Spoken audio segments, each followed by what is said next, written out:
Novel Evolusi Jiwa Part 12. Edisi ke-111 hingga 120. Cerita dilanjut bersama Surah Serak. Di luar Hanling Spring, orang-orang berlalu lalang dan tempat itu ramai.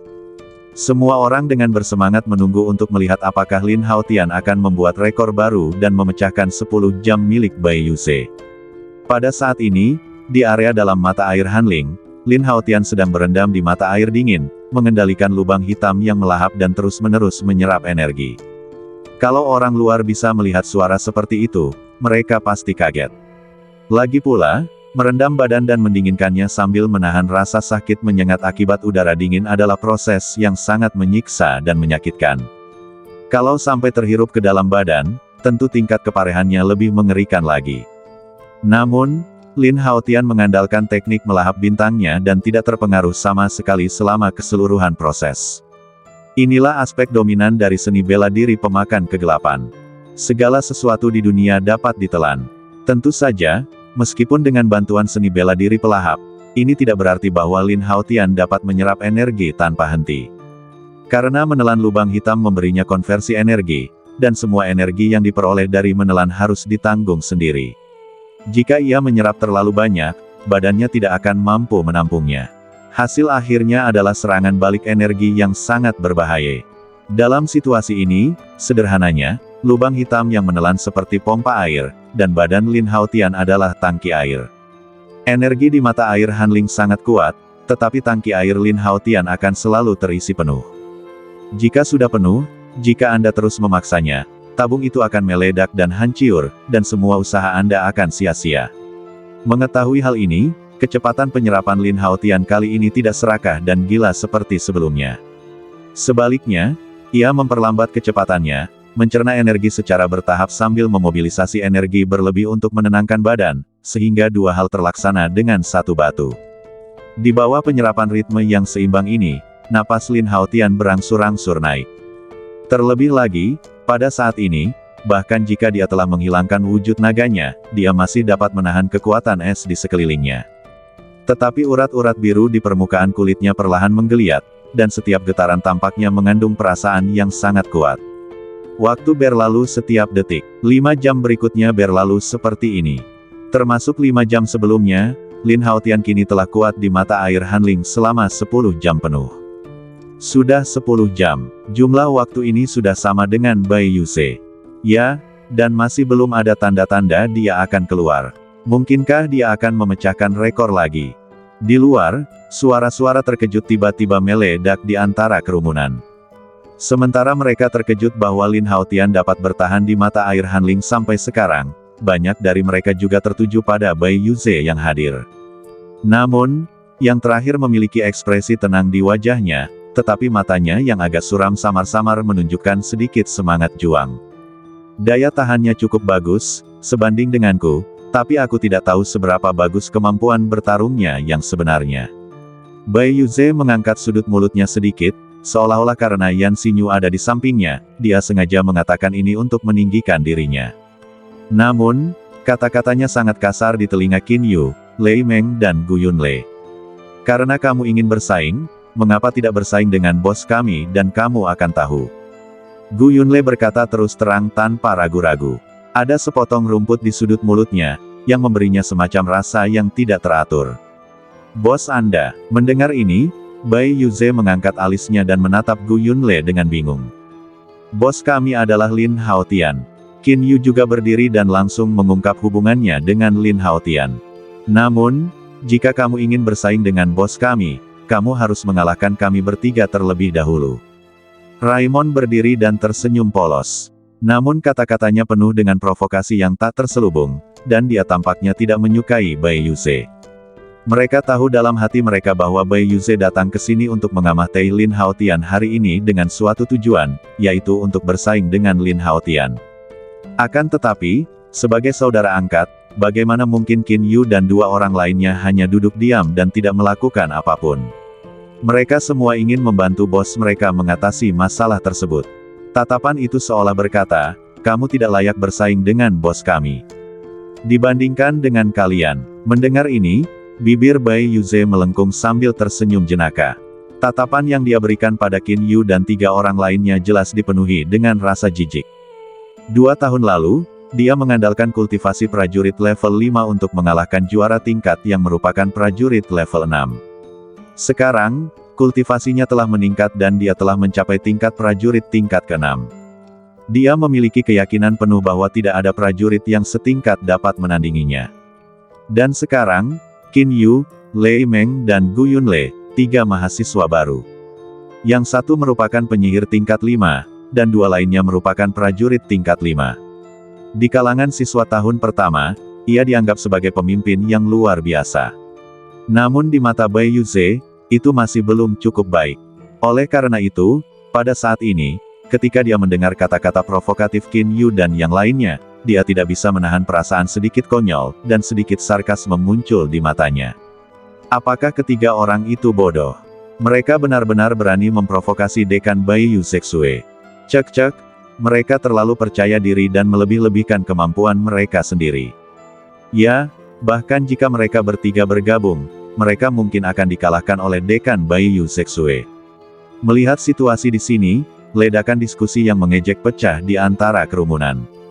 Semua orang tahu bahwa Bai Yuze diakui sebagai jenius nomor 1 di Akademi Tianyan. Namun, Gu Yunlei, Lei Meng, Qin Yu dan 3 lainnya hanyalah mahasiswa baru dengan bakat kultivasi yang sangat baik. Dengan kualifikasi seperti ini, apakah dia memenuhi syarat untuk bersaing dengan Bai Yuze? Lucu sekali, menarik sekali. Aku sudah lama tidak meregangkan otot-ototku. Karena kamu tertarik, aku akan menemanimu dengan senang hati. Mendengar sanjungan banyak siswa di sekitarnya, rasa bangga di hati Bai Yuze pun semakin membengkak. Saat suara itu jatuh, sekilas semangat juang tiba-tiba menyala di matanya, dan dia menatap Qin Yu dan 3 orang lainnya dengan tatapan main-main. Itulah yang aku inginkan. Gu Yunlei tersenyum dan menatap Lei Meng dan Qin Yu di sampingnya, lalu berkata, urutan senioritas sudah sesuai, bagaimana kalau aku pergi dulu? Kakak keempat, karena kamu tahu urutan senioritas, maka akulah, kakak kedua, yang harus pergi lebih dulu. Qin Yu mengangkat sudut mulutnya sedikit, ingin meraih tempat ini. Kalau tidak, bagaimana kalau kita bermain batu gunting kertas? Raimon menyeringai, juga menolak menyerah. Melihat pemandangan ini, semua orang yang hadir tercengang. Mereka awalnya mengira Raimon dan 2 orang lainnya akan panik dan mundur saat mendengar Bai Yuze ingin bertanding. Di luar dugaan, penampilan ketiga orang ini sungguh di luar ekspektasi mereka semua. Dalam situasi seperti itu, dia sebenarnya ingin bersaing dengan Bai Yuze dan tidak menganggap serius pihak lain sama sekali. Ini sungguh terlalu arogan dan lancang. Ayo, mulai. Jangan curang, lebih baik 2 dari 3. Yang lebih dibesar-besarkan adalah bahwa ketiga orang ini benar-benar mulai memainkan permainan tebak-tebakan, berlomba-lomba untuk mendapatkan tempat dalam kompetisi. Melihat ini, wajah Bai Yuze tiba-tiba menjadi sangat muram saat ini. Dia merasa harga dirinya benar-benar ditantang. Di samping mereka, Yan Xinyu tidak dapat menahan ekspresi aneh di wajah cantiknya ketika melihat Qin Yu dan yang lainnya seperti ini. Tetapi sebagai seseorang yang tumbuh di istana, dia tahu betul bahwa wanita tidak boleh ikut campur dalam urusan pria. Oleh karena itu, Yan Xinyu tidak ikut campur dalam keseluruhan proses dan hanya berdiri diam di samping. Selain itu, dia sangat jelas tentang kekuatan sepupunya Qin Yu. Walaupun orang ini biasanya tampak malas, dia sebenarnya memiliki kekuatan nyata yang tak terbayangkan. Adapun 2 lainnya, Raimon dan Gu Yunlei, dia tidak tahu banyak tentang mereka. Namun untuk dapat bertarung seperti ini, ia mungkin memiliki beberapa kartu tersembunyi. Setidaknya di mata mereka, Bai Yuze mungkin bukan apa-apa. Keempat saudara ini semuanya aneh. Yan Xinyu cukup terkejut ketika pikiran ini tiba-tiba muncul dalam benaknya. Sebagai manusia, lebih baik memiliki pengetahuan diri. Tidak perlu berkelahi, kalian bertiga datang bersama-sama. Bai Yuze menatap Qin Yu dan 3 orang lainnya dengan tatapan dingin, lalu berkata dengan nada dingin dan arogan, itu sempurna, mari kita selesaikan semuanya sekaligus. Ledakan. Saat dia berbicara, gelombang energi spiritual yang sangat kuat tiba-tiba meledak dari badannya, dan energi yang dihasilkan dalam badannya mengeluarkan suara menderu. Momentum yang begitu dahsyat memiliki efek jera yang besar. Lihat, Senior Bai Yuze serius. Cek, mereka sudah mati sekarang. Mereka benar-benar berani membuat Senior Bai marah, mereka akan menanggung akibatnya. Melihat Bai Yuze melepaskan aura yang kuat, orang banyak yang hadir langsung berseru kaget dan memuji. Dia ingin bersaing dengan kita bertiga. Bagaimana menurutmu? Gu Yunle tertawa ketika mendengarnya. Karena dia bersikeras melakukan ini, itu juga akan membantu menghindari rusaknya hubungan kita bertiga. Qin Yu, yang baru saja kalah dalam permainan gunting, tentu saja langsung setuju. Raimon, sang pemenang, tidak punya pilihan selain menganggukkan kepalanya, sebagai tanda penerimaan. Seketika mereka bertiga berdiri berdampingan. Ketika mereka serius, mata mereka berubah secara halus dalam sekejap, dan aura mereka menjadi terkendali dan stabil. Saya harap setelah beberapa lama, kamu masih bisa berbicara fasih seperti sekarang. Bai Yuze mendengus dingin. Wah, saat berikutnya, dia melangkah maju, dan sosoknya yang lincah melesat maju ke arah Qin Yu dan yang lainnya bagaikan seekor harimau yang muncul dari pegunungan. Pada saat yang sama, fluktuasi energi spiritual yang kuat tiba-tiba meletus di antara telapak tangannya. Dan pada saat Bai Yuze mengambil tindakan, Raimon, Gu Yunle, Qin Yu dan 3 orang lainnya juga melancarkan serangan pada saat yang sama hampir dalam sekejap. Dor. Selama sesaat, suara pertempuran sengit terdengar silih berganti di daerah luar mata air Hanling. Dan pada saat ini, Lin Haotian di mata air Hanling masih tenggelam di dalamnya, tidak tergerak. Untungnya ada tirai tipis yang menutupi tempat ini, jadi suara perkelahian di luar tidak akan terdengar di sini. Jika tidak, dengan gangguan seperti itu, Lin Haotian mungkin tidak dapat berlatih dengan tenang. Ledakan. Saat lubang hitam yang melahap itu menyerap semakin banyak energi dan menuangkannya ke dalam badannya, pada saat tertentu, badan Lin Haotian bergetar hebat. Lapisan penghalang pada permukaan urat spiritual kelima di sekitar titik akupuntur dan tian hancur hampir seketika. Seketika, aliran energi spiritual murni mengalir masuk, seolah membuka dunia baru. Aura Lin Haotian juga melonjak liar dalam sekejap. Terobosan, mata Lin Haotian bersinar cemerlang dan dia tertawa keras ke arah langit. Meskipun ia memiliki bantuan bakat kultivasi tertinggi, kecepatan kultivasinya jauh lebih cepat daripada prajurit biasa. Namun jika Anda ingin memengaruhi urat spiritual kelima, diperlukan waktu setidaknya beberapa bulan, bahkan setengah tahun. Tetapi sekarang, dengan bantuan energi di mata air roh dingin dan teknik bela diri melahap bintang, Lin Haotian hanya membutuhkan waktu 10 jam untuk naik ke tingkat prajurit tingkat kelima dengan kekuatan yang tak terhentikan. Ini adalah hasil dari sumber daya. Banyak pendekar miskin, sekalipun memiliki bakat bela diri yang lumayan, tidak akan mampu meraih prestasi besar dalam bela diri tanpa bantuan berbagai sumber daya. Level 5 masih terlalu lemah.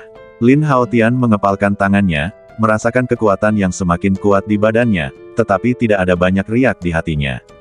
Meskipun perasaan peningkatan kekuatan itu luar biasa, Lin Haotian tahu bahwa tingkat kultivasinya saat ini masih jauh dari cukup. Sebab, jika dibandingkan dengan elang hitam, pemimpin dunia bawah yang memaksanya meminum racun, dan lelaki banci berpakaian hitam di hutan bambu beberapa waktu lalu. Tanpa bantuan hewan peliharaan sistem, tidak peduli siapapun di antara mereka, Lin Haotian tidak akan sebanding dengan mereka jika bertarung sendirian. Terlebih lagi, Lin Haotian menyadari bahwa dirinya tampaknya telah terlibat dalam perebutan kekuasaan kekaisaran di dinasti Yan Agung tanpa menyadarinya. Kalau tidak ingin menjadi umpan meriam, Anda harus memperkuat kekuatan Anda sendiri sesegera mungkin. Jika tidak, jika suatu saat sistem itu tiba-tiba menghilang, situasi yang akan dihadapinya niscaya akan lebih berbahaya.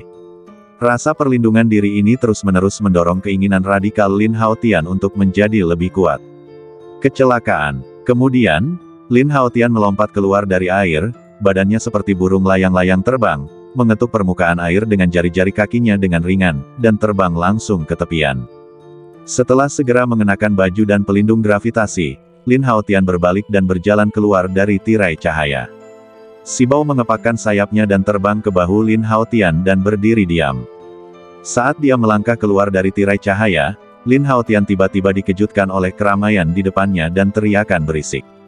Begitu banyak orang. Melihat pemandangan ini, Lin Haotian sedikit terkejut dan tidak dapat menahan perasaan sedikit tidak percaya. Ah! Saat Lin Haotian merasa terkejut, sebuah teriakan tiba-tiba terdengar. Segera setelah itu, dia melihat sosok putih jatuh ke arahnya dengan panik. Wah! Bayangan putih itu menghantam tirai cahaya, dan tiba-tiba suara berat terdengar. Dengan bantuan penglihatan Sibao, Lin Haotian melihat lebih dekat. Bayangan putih itu ternyata adalah seorang pemuda berpakaian putih. Tetapi saat ini, orang ini tampak amat menyedihkan. Wajahnya yang tadinya tampan kini bengkak dan ungu di banyak tempat, dan beberapa gigi depannya copot. Darah dan air liur di sudut mulutnya bercampur, membuat pakaian putihnya menjadi merah. Siapa dia? Kenapa dia dipukuli sampai babak belur? Melihat ini, Lin Haotian tidak bisa menahan diri untuk tidak menunjukkan sedikit pun keterkejutan di wajahnya. Dia tidak mengenal orang ini. Namun, semua orang yang hadir mengenalinya. Orang ini adalah Bai Yuze, senior Bai kalah. Ini, bagaimana ini mungkin? Mereka bertiga benar-benar mengalahkan senior Bai. Ketika mereka melihat Bai Yuze dikalahkan, semua orang langsung terkejut. Perkembangan situasi perang benar-benar di luar imajinasi mereka. Lihat, Lin Haotian akan keluar. Pada saat ini, semua orang juga memperhatikan Lin Haotian berjalan keluar dari tirai cahaya. Untuk sesaat, perhatian semua orang terpusat padanya. Kamu adalah Lin Haotian. Bai Yuze jatuh ke tanah, menatap Lin Haotian, dan berbicara dengan susah payah. Baiklah, apakah ada yang salah? Lin Haotian mengangguk, merasa sedikit bingung dengan pertanyaan yang diajukan oleh pria berpakaian putih itu. Jika pihak lain meminta bantuan, Lin Haotian bahkan berpikir untuk menolaknya. Aku tidak akan bertanding denganmu lagi di masa depan. Setelah berkata demikian, Bai Yuze akhirnya tidak dapat bertahan lebih lama lagi dan pingsan. Melihat Bai Yuze pingsan di sampingnya setelah dia selesai berbicara, Lin Haotian merasa bingung. Apa, kamu tidak akan menantangku lagi? Mungkinkah orang ini ada di sini untuk melakukan penipuan? Lin Haotian sedikit terkejut, lalu melihat ke arah kerumunan padat di sekelilingnya. Namun, dengan begitu banyak saksi di tempat kejadian, seharusnya tidak ada masalah. Bos, kami sudah sampai. Pada saat ini, Lin Haotian mendengar suara yang familiar datang dari kerumunan. Itu Gu Yunle dan yang lainnya. Orang-orang di sekitar segera mundur untuk memberi jalan. Segera, Qin Yu dan 3 orang lainnya terlihat berjalan menuju Lin Haotian. Dalam pertarungan dengan Bai Yuze tadi, keganasan dan kengerian ketiga orang ini telah sangat mengejutkan semua siswa yang hadir. Oleh karena itu, ketika mereka melihat Qin Yu dan yang lainnya lewat, tidak ada seorang pun yang berani menghalangi jalan, dan mereka semua memberi jalan dengan kagum. Ini adalah aturan dunia seni bela diri, yang kuat dihormati. Apakah sesuatu yang besar terjadi di sini? Lin Haotian tidak dapat menahan diri untuk bertanya sambil melihat ke arah Qin Yu dan yang lainnya yang mendekat. Tidak apa-apa, semua orang datang untuk melihatmu berendam di air dingin mata air. Gu Yunle masih memiliki sepotong rumput di sudut mulutnya dan menjawab sambil menyeringai. Mendengar ini, wajah Lin Haotian sedikit terkejut. Banyak sekali orang yang datang untuk menonton saya yang sedang mandi di sumber air panas. Aneh bukan? Dia memandang Bai Yuze yang pingsan di sampingnya, begitu pula dengan ekspresi dan diskusi yang sedikit ketakutan dari para siswa di sekitarnya. Bahkan jika Qin Yu dan yang lainnya tidak mengatakannya, dia bisa menebaknya secara kasar. Pemuda berpakaian putih yang dipukuli sekujur badan sebenarnya adalah orang yang diserang oleh Qin Yu dan 2 orang lainnya. Lin Haotian tidak dapat menahan perasaan terkejutnya tentang hal ini. Dia telah mendengar nama Bai Yuze selama 6 bulan dia berada di Akademi Tianyan. Namun, tak seorang pun menyangka bahwa bakat terbaik yang diakui di sekolah itu akan begitu rentan di tangan Raimon dan kawan-kawan. Dari sini kita dapat melihat bahwa Bai Yuze bukan orang yang tidak mampu. Kemampuan sesungguhnya dari ketiga saudara angkatnya benar-benar di luar imajinasi. Bos, ku dengar Fu Jingxuan meluncurkan hidangan khas baru hari ini. Ayo kita coba. Gu Yunle meludahkan rumput di mulutnya dan menyeringai, aku sangat lapar setelah bertengkar. Kakak kedua, tolong traktir kami. Apa, kenapa aku harus mentraktirmu lagi? Qin Yu menjadi cemas saat mendengar ini. Dia membuka matanya lebar-lebar, menatap Gu Yunle, dan memarahi sambil tersenyum, kakak keempat, sejak kita bertemu sampai sekarang, kamu hanya tahu cara makan gratis. Kali ini, apapun yang terjadi, kamu harus mentraktirku. Namun, Gu Yunle tidak peduli. Dia merentangkan tangannya dan mengerutkan bibirnya, berkata, tidak ada yang bisa kulakukan. Ayahku terlalu ketat dan selalu membuatku berlatih keras. Kali ini aku meninggalkan keluarga, dan aku hanya punya beberapa puluh ribu tael untuk perjalanan. Melihat ekspresi bingung Gu Yunle, Lin Haotian dan yang lainnya tampak sedikit aneh. Mereka tahu bahwa keluarga Gu adalah keluarga seni bela diri kuno tertua dan terkuat di dinasti Yan Agung. Bahkan ada wilayah eksklusif keluarga Gu, dan bahkan kekuatan Raja Yan pun hampir tidak dapat meluas ke sana. Namun, untuk keluarga seni bela diri kuno yang begitu kuat, ayah Gu Yunle sangat pelit. Putraku sendiri datang jauh-jauh ke Akademi Tianyan untuk melanjutkan studi, dan aku hanya memberinya beberapa puluh ribu tael untuk membiayainya. Tahukah Anda, restoran mewah seperti Fujingsuan biayanya paling tidak puluhan ribu dolar sekali makan. Dengan uang yang dimiliki Gu Yunle, dia hanya bisa makan beberapa hidangan biasa. Jika saya ingin mempertahankan karir akademis saya selama 4 tahun, ini mungkin jauh dari cukup dan saya hanya bisa hidup hemat. Anak malang, Qin Yu menggelengkan kepalanya, tampak tak berdaya. Apakah kamu akan pergi ke Fujingsuan untuk makan malam? Aku juga akan ikut. Pada saat ini, Yan Xinyu datang sambil tersenyum, mengarahkan ibu jarinya ke arah yang berlawanan dengan dirinya, dan berkata dengan murah hati, aku akan mentraktirmu. Benarkah? Hebat sekali. Mata Gu Yunle tiba-tiba berbinar, dan dia memuji, putri kelima benar-benar cerdas, cantik, dan murah hati. Jangan bicara omong kosong lagi, ayo pergi. Yan Xinyu tampaknya merasa sedikit malu dipuji di depan banyak orang. Dia melirik Lin Haotian dengan tenang, lalu berbalik dan berjalan keluar dari kerumunan. Segera setelah itu, Lin Haotian dan keempat saudaranya meninggalkan tempat itu sambil mengobrol dan tertawa. Melihat keempat sosok yang bepergian bersama Yan Xinyu, semua siswa laki-laki yang hadir memperlihatkan ekspresi iri di wajah mereka. Akan sangat menyenangkan jika Putri Yan juga dapat mengundangku. Ya, keempat lelaki itu tidak hanya kuat, tetapi juga beruntung dengan wanita. Beberapa orang bahkan mengeluarkan suara masam.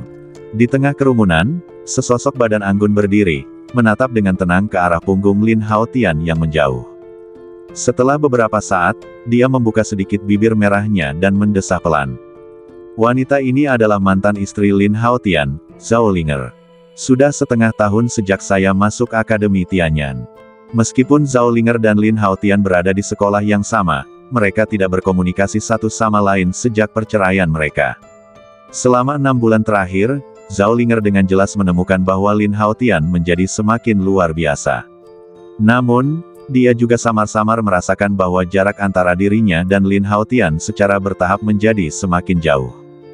Bahkan di masa mendatang, mungkin tak ada lagi persimpangan. Kerumunan di tempat acara sudah bubar. Hanya Zhao Linger yang masih berdiri di sana, membiarkan angin malam yang sejuk bertiup padanya. Rambutnya yang hitam panjang berkibar tertiup angin, seolah membawa sedikit rasa kesepian. Di malam hari, Lin Haotian dan kelompoknya yang terdiri dari 4 pria dan 1 wanita berkumpul di Fujingsuan dan memesan kamar pribadi. Mungkin untuk menghindari keterlibatan faktor politik, pangeran keempat Yan Shen tidak diundang ke makan malam.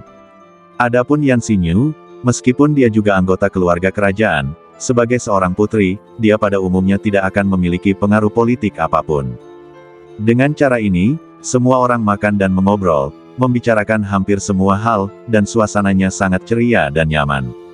Selama periode ini, Lin Haotian juga mengetahui dari mereka rincian mengapa mereka bergabung untuk memukuli Bai Yuze hari ini. Ternyata pria itu tidak hanya ingin bersaing dengannya, tetapi juga menginginkan Yan Xinyu. 2 hal ini membuat Qin Yu dan 3 orang lainnya merasa sangat tidak senang. Itulah sebabnya pemandangan yang dilihatnya kemudian terjadi. Sepertinya kalian bertiga adalah orang-orang yang sangat berbakat. Lin Haotian berkata sambil tersenyum saat dia mengambil sepotong urat daging sapi. Qin Yu menyeringai dan berkata penuh arti, dibandingkan dengan bos, bakat terpendam kita mungkin hanya setetes air di lautan. Mendengar ini, Lin Haotian tersenyum tipis dan tidak mengatakan apa-apa. Raimon, Qin Yu dan Gu Yunle semuanya tersenyum dan tidak melanjutkan pembicaraan tentang topik ini. Meskipun semua orang yang hadir bukanlah orang luar, mereka semua memiliki tanggung jawab sendiri atas rahasia mereka. Oleh karena itu, Keempat bersaudara itu menunjukkan saling pengertian diam-diam yang besar satu sama lain. Benar-benar segerombolan orang aneh. Melihat ini, Yan Xinyu yang duduk di meja yang sama, bergumam pada dirinya sendiri. Dia adalah wanita yang cerdas dan cukup bijaksana untuk tidak mengajukan pertanyaan lebih lanjut. Namun, di antara keempat orang ini, orang yang membuatnya merasa paling misterius hanyalah Lin Haotian. Dia tidak tahu mengapa dia memiliki perasaan ini. Mungkin inilah yang wanita sebut sebagai indera keenam alami mereka.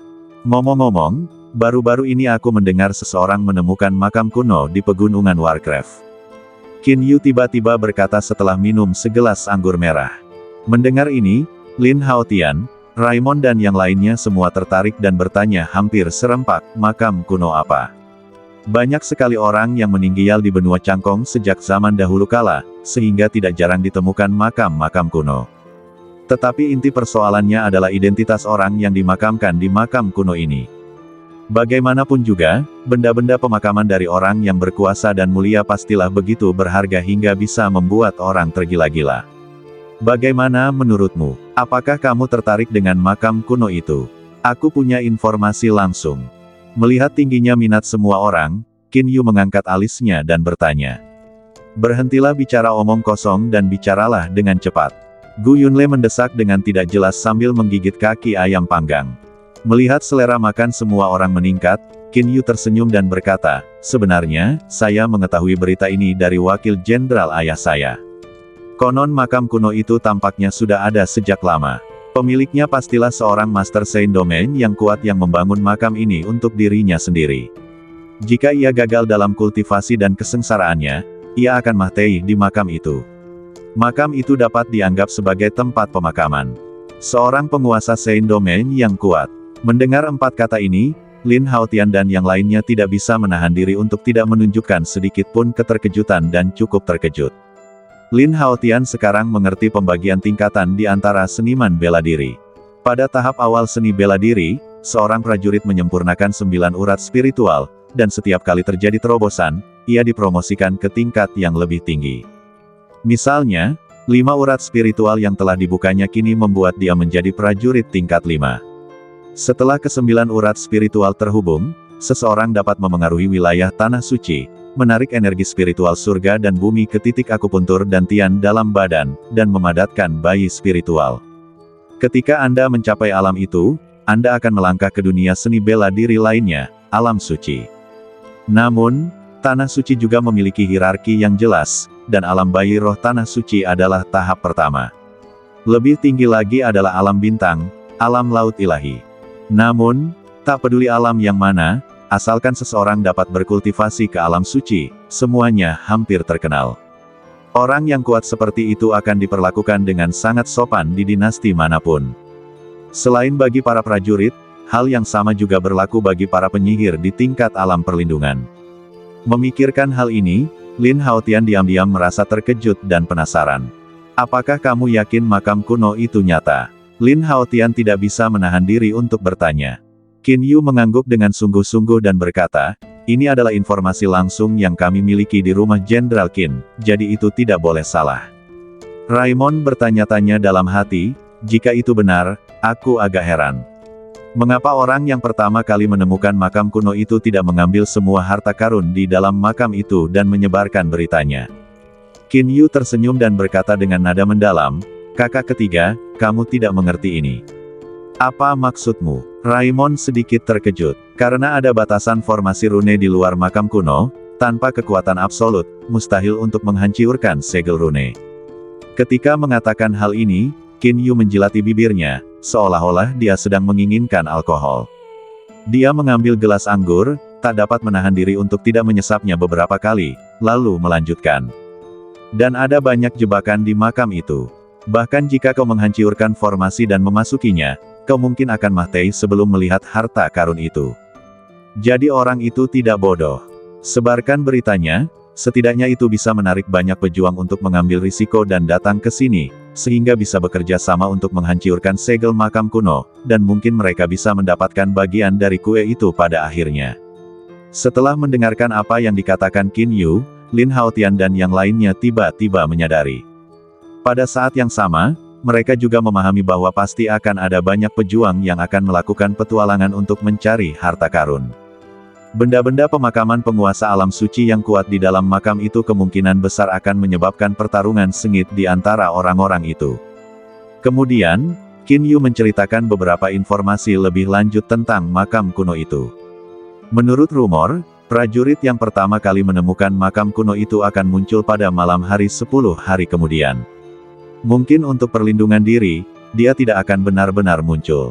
Sebaliknya, ia mengirimkan sinyal api fosfor dari lokasi makam kuno di pegunungan Warcraft, yang memandu semua orang ke makam untuk mencari harta karun. Tidak sulit untuk melihat bahwa Lin Haotian merasa bahwa petualang itu sangat cerdik. Meskipun cara ini agak merepotkan, tetapi paling tidak dapat memastikan lokasi makam kuno tersebut tidak akan terbongkar terlebih dahulu dan ditempati paksa oleh tuan-tuan lain. Lagi pula, ketika begitu banyak prajurit datang, bahkan jika ada beberapa yang tiran dan kuat di antara mereka, mereka tidak akan mampu bersaing dengan semua orang yang pergi berburu harta karun. Sayangnya, saya ada urusan yang harus dilakukan akhir-akhir ini, jadi saya tidak sempat pergi ke makam kuno untuk berburu harta karun. Qin Yu tersenyum dengan sedikit ketidakberdayaan dan sedikit penyesalan. Urusannya tidak lebih dari sekadar rencana faksi Pangeran keempat Yan Shen.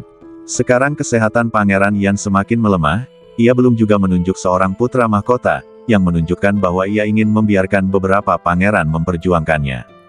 Saya akan memberikan jabatan saya kepada siapapun yang lebih mampu. Dan bagi seorang raja yang lahir dalam keadaan seperti itu, seluruh prosesnya tidak diragukan lagi sangat berdarah dan kejam. Jika ayahku tahu bahwa aku tidak tinggal di Akademi Tianyan untuk belajar dan pergi mencari makam kuno, semua uang sakuku mungkin akan dipotong di masa depan. Gu Yunle menggelengkan kepalanya dan juga mengurungkan niatnya untuk pergi ke pegunungan Warcraft untuk mencari harta karun. Keluarga Gu mereka memiliki orang suci yang kuat di setiap generasi dan memiliki banyak harta. Oleh karena itu, apa yang disebut makam suci sebenarnya tidak terlalu menarik. Saya juga, sekitar sebulan lagi, kami akan mengadakan kompetisi tingkat. Saya berencana untuk memenangkan tempat dan membawa kejayaan bagi kampung halaman saya. Raimon menyentuh kepalanya dan menyeringai. Ada sedikit ketidakjelasan pada wajah Jujur. Itu. Sepertinya aku harus menjalani petualangan ini sendirian. Melihat mereka bertiga tidak tertarik, Lin Haotian tidak bisa menahan tawa. Apa, bos? Kau mau pergi? Mendengar ini, Qin Yu dan Gu Yunle sedikit tertegun dan menatap Lin Haotian dengan heran. Ya, Lin Haotian mengangguk dan tersenyum tipis. Ngomong-ngomong, belum ada tugas yang diberikan oleh dunia bawah akhir-akhir ini, jadi sebaiknya aku manfaatkan waktu luang ini untuk pergi ke pegunungan Warcraft untuk berlatih. Selain itu, Lin Haotian sangat jelas tentang latar belakangnya sendiri. Dia tidak seperti Gu Yunle dan Qin Yu, yang memiliki latar belakang keluarga yang kuat. Sumber daya keluarga Lin yang terbatas tidak cukup untuk mendukung upaya kultivasinya saat ini. Oleh karena itu, hanya bertarung sendiri merupakan cara kultivasi Lin Haotian. Mengenai persaingan kelas yang disebutkan Raimon tadi, Lin Haotian sebenarnya tidak tertarik dengan apa yang disebut persaingan itu. Dan jika dia cukup beruntung untuk mendapatkan kesempatan besar di makam kuno, mungkin itu akan dapat mendukung konsumsi besarnya sebelum dia dipromosikan ke alam suci. Dengan mengingat hal ini, Lin Haotian telah membuat keputusan. Bos, kapan Anda berencana berangkat? Melihat Lin Haotian tampaknya telah membuat keputusan, Qin Yu dan 3 orang lainnya tidak menghentikannya. Besok, Lin Haotian berkata tanpa berpikir. Begitu cepat. Semua orang sedikit tercengang ketika mendengar ini. Mata indah Yan Xinyu melihat sekeliling, tampak sedikit khawatir dengan pikiran Lin Haotian. Bagaimanapun, mata Lin Haotian rusiak, dan terlalu berbahaya baginya untuk pergi ke pegunungan Warcraft sendirian untuk berpetualang dan berlatih. Pegunungan Warcraft sangat luas, jadi sebaiknya kenali rutenya terlebih dahulu. Lin Haotian tampak bebas dan santai, lalu berkata dengan ringan, "Jangan khawatir, dengan si Bao yang bertindak sebagai mataku, tidak akan ada masalah." Mendengar tuannya menyebutnya, burung Beo Sibao segera mengangkat kepalanya dengan ekspresi bangga di wajahnya. Rasanya di antara semua hewan peliharaan, ia adalah asisten yang paling cakap bagi pemiliknya. Begitu saja, setelah semua orang makan dan minum sampai kenyang, mereka membayar tagihan dan meninggalkan Fu Jingxuan. Setelah kembali ke asrama, Lin Haotian juga mulai merencanakan jadwal latihan besok. Pagi selanjutnya, dengan perpisahan Qin Yu, Lei Meng, Gu Yunle dan lainnya, Lin Haotian berjalan keluar dari gerbang Akademi Tianyan. "Bos, jika ada bahaya, maka jangan memaksa masuk ke makam kuno itu." Qin Yu sedikit mengernyit, seolah menyesal telah memberitahunya berita tentang makam kuno tadi malam. Jika tidak, Lin Haotian tidak akan begitu bersemangat untuk keluar dan merasakan pengalaman berburu harta karun. "Jangan khawatir, aku tahu apa yang kulakukan." Lin Haotian mengangguk dan tersenyum tipis. Jalan kultivasi seni bela diri penuh dengan bahaya yang tidak diketahui.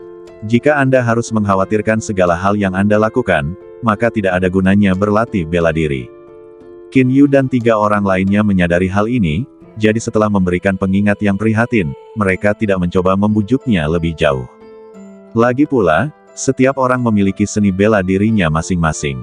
Mereka tidak dapat mengikuti seni bela diri yang ditekuni Lin Haotian sekarang.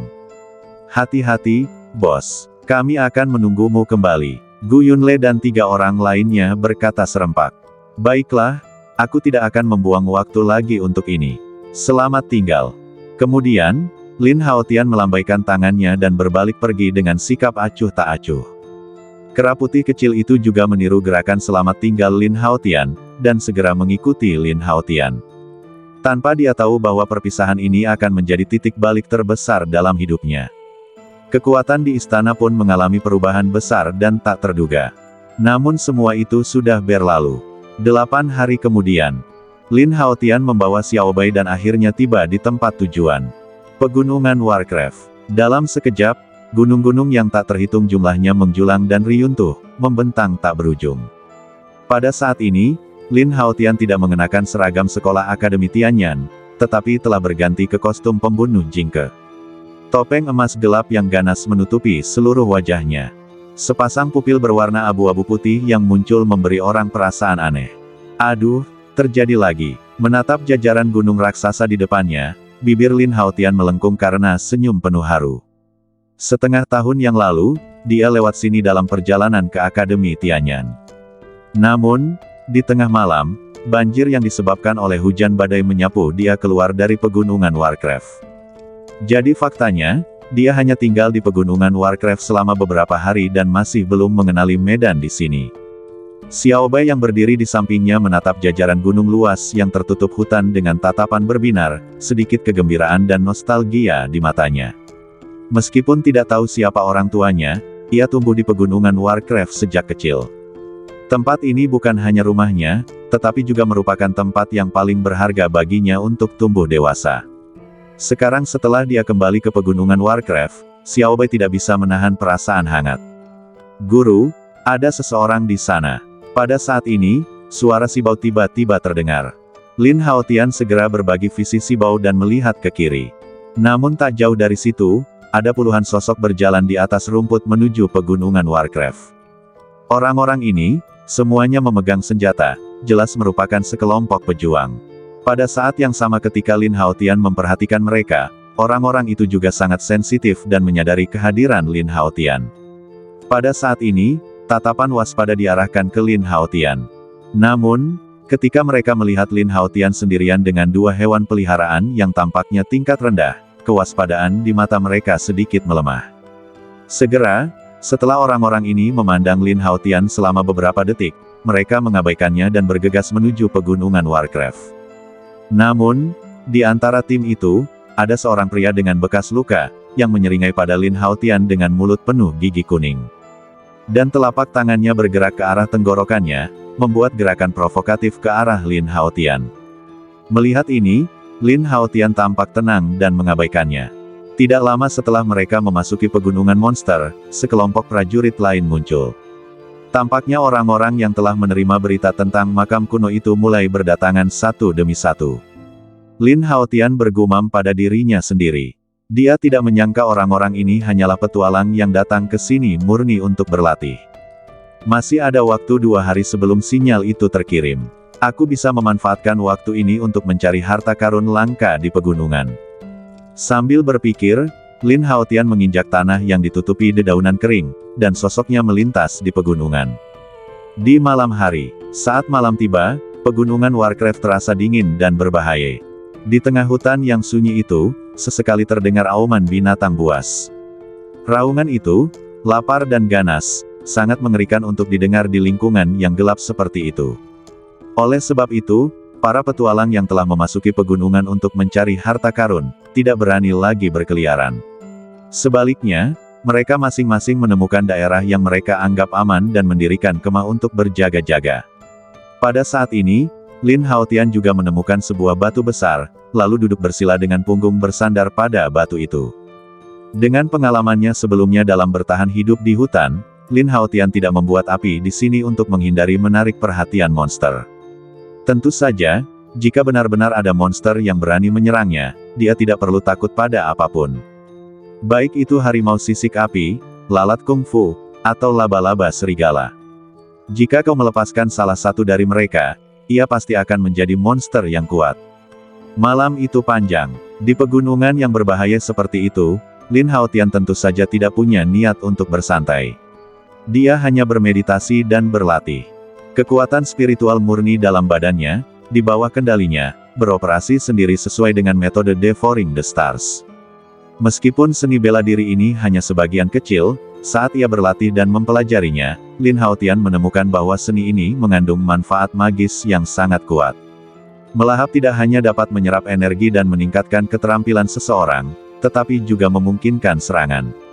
Namun, hingga kini, karena keterbatasan kultivasinya, Lin Haotian masih belum dapat melakukan gerakan menyerang dari seni bela diri pelahap dan hanya dapat menyerap energi. Dengan menyerap energi, ia mampu memperoleh hasil 2 kali lipat dengan setengah usaha dalam kultivasinya. Misalnya, sebelumnya di mata air spiritual dingin Akademi Tianyan, terjadi pemurnian kekuatan melahap. Lin Haotian menyerap energi di mata air spiritual dan tidak terkikis oleh udara dingin sama sekali. Efek semacam itu sangatlah berguna. Adapun teknik pedang 9 karakter, karena itu adalah teknik tingkat surgawi yang diperoleh melalui lotere sistem, dia telah menguasainya sepenuhnya dan tidak perlu berlatih untuk memahaminya. Dalam hal gaya pedang, dia hampir bisa bergerak sesuka hatinya. Sementara Lin Haotian sedang berlatih, Xiao Bai terbang ke semak-semak tidak jauh untuk berburu. Lin Haotian tidak menghentikan ini. Xiao Bai aslinya adalah anak binatang buas purba, namun ia setiap hari mengikutinya dalam kehidupan manusia dan memakan makanan siap saji. Lambat laun, cepat atau lambat ia akan kehilangan sifat liarnya sebagai binatang buas. Oleh karena itu, kembali ke pegunungan Warcraft kali ini adalah kesempatan yang tepat untuk merasakan kembali keganasan hutan purba dan memperoleh manfaat dari pertumbuhan. Sekitar setengah jam kemudian, mataku tergores.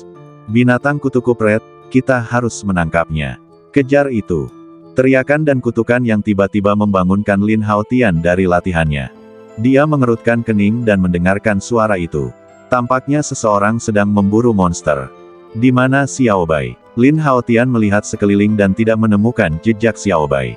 Tuan, dia belum kembali. Burung Beo Sibao segera membalas. Mungkinkah suara tadi? Mendengar Xiao Bai belum kembali, Lin Haotian sedikit terkejut dan punya firasat buruk. Suara mendesing. Tepat saat Lin Haotian hendak melontarkan pikiran itu, sebuah bayangan putih tiba-tiba muncul dari balik semak tak jauh dari sana. Dengan bantuan penglihatan Sibao, Lin Haotian segera melihat dan menemukan bahwa itu adalah Xiao Bai. Pada saat ini, ada seekor kelinci Mahtei di mulutnya, yang jelas merupakan mangsa yang baru saja ditangkapnya. Xiao Bai, apa yang terjadi? Melihat Xiao Bai kembali, Lin Haotian tidak bisa menahan napas lega dan bertanya dengan prihatin. Bos, banyak orang ingin menangkapku. Xiao Bai meletakkan kelinci di mulutnya ke tanah, dan berkata dengan terengah-engah, orang-orang itu sangat kuat, aku tidak bisa mengalahkan mereka. Mendengar ini, Lin Haotian sedikit mengernyit. Tidak apa-apa, bos ada di sini. Lin Haotian menyentuh kepala Xiao Bai untuk menenangkan hatinya yang ketakutan. Sekarang Xiao Bai belum dewasa, dan kekuatannya paling-paling hanya setingkat prajurit tingkat 4. Menghadapi kepungan segerombolan pendekar, tentu saja tidak akan mampu memberikan perlawanan. Tetapi bisa lolos tanpa cedera sudah sangat baik. Kejar dia, aku baru saja melihatnya lari dari sini.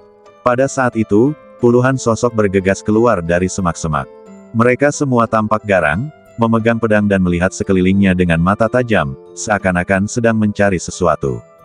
Seketika mata orang-orang ini semua tertuju pada Xiao Bai yang berdiri di samping Lin Haotian. Haha, ini dia, binatang kecil, mari kita lihat bagaimana kau berlari kali ini. Melihat Xiao Bai benar-benar bersembunyi di sini, para prajurit tiba-tiba tertawa gembira dengan ekspresi ganas di wajah mereka. Wajah Lin Haotian sedikit menggelap. Dia punya sedikit kesan tentang wajah orang-orang ini. Mereka adalah kelompok petualang pertama yang kami temui saat kami tiba di Monster Mountain Range hari ini. Karena laki-laki yang penuh bekas luka dan yang mengarahkan telapak tangannya ke tenggorokannya sebagai tanda provokasi itu ada di antara mereka. Namun saat ini, mata kiri orang itu berdarah. Dilihat dari bekas lukaannya, tampaknya itu disebabkan oleh cakaran binatang. Lin Haotian menatap kaki Xiao Bai yang berlumuran darah.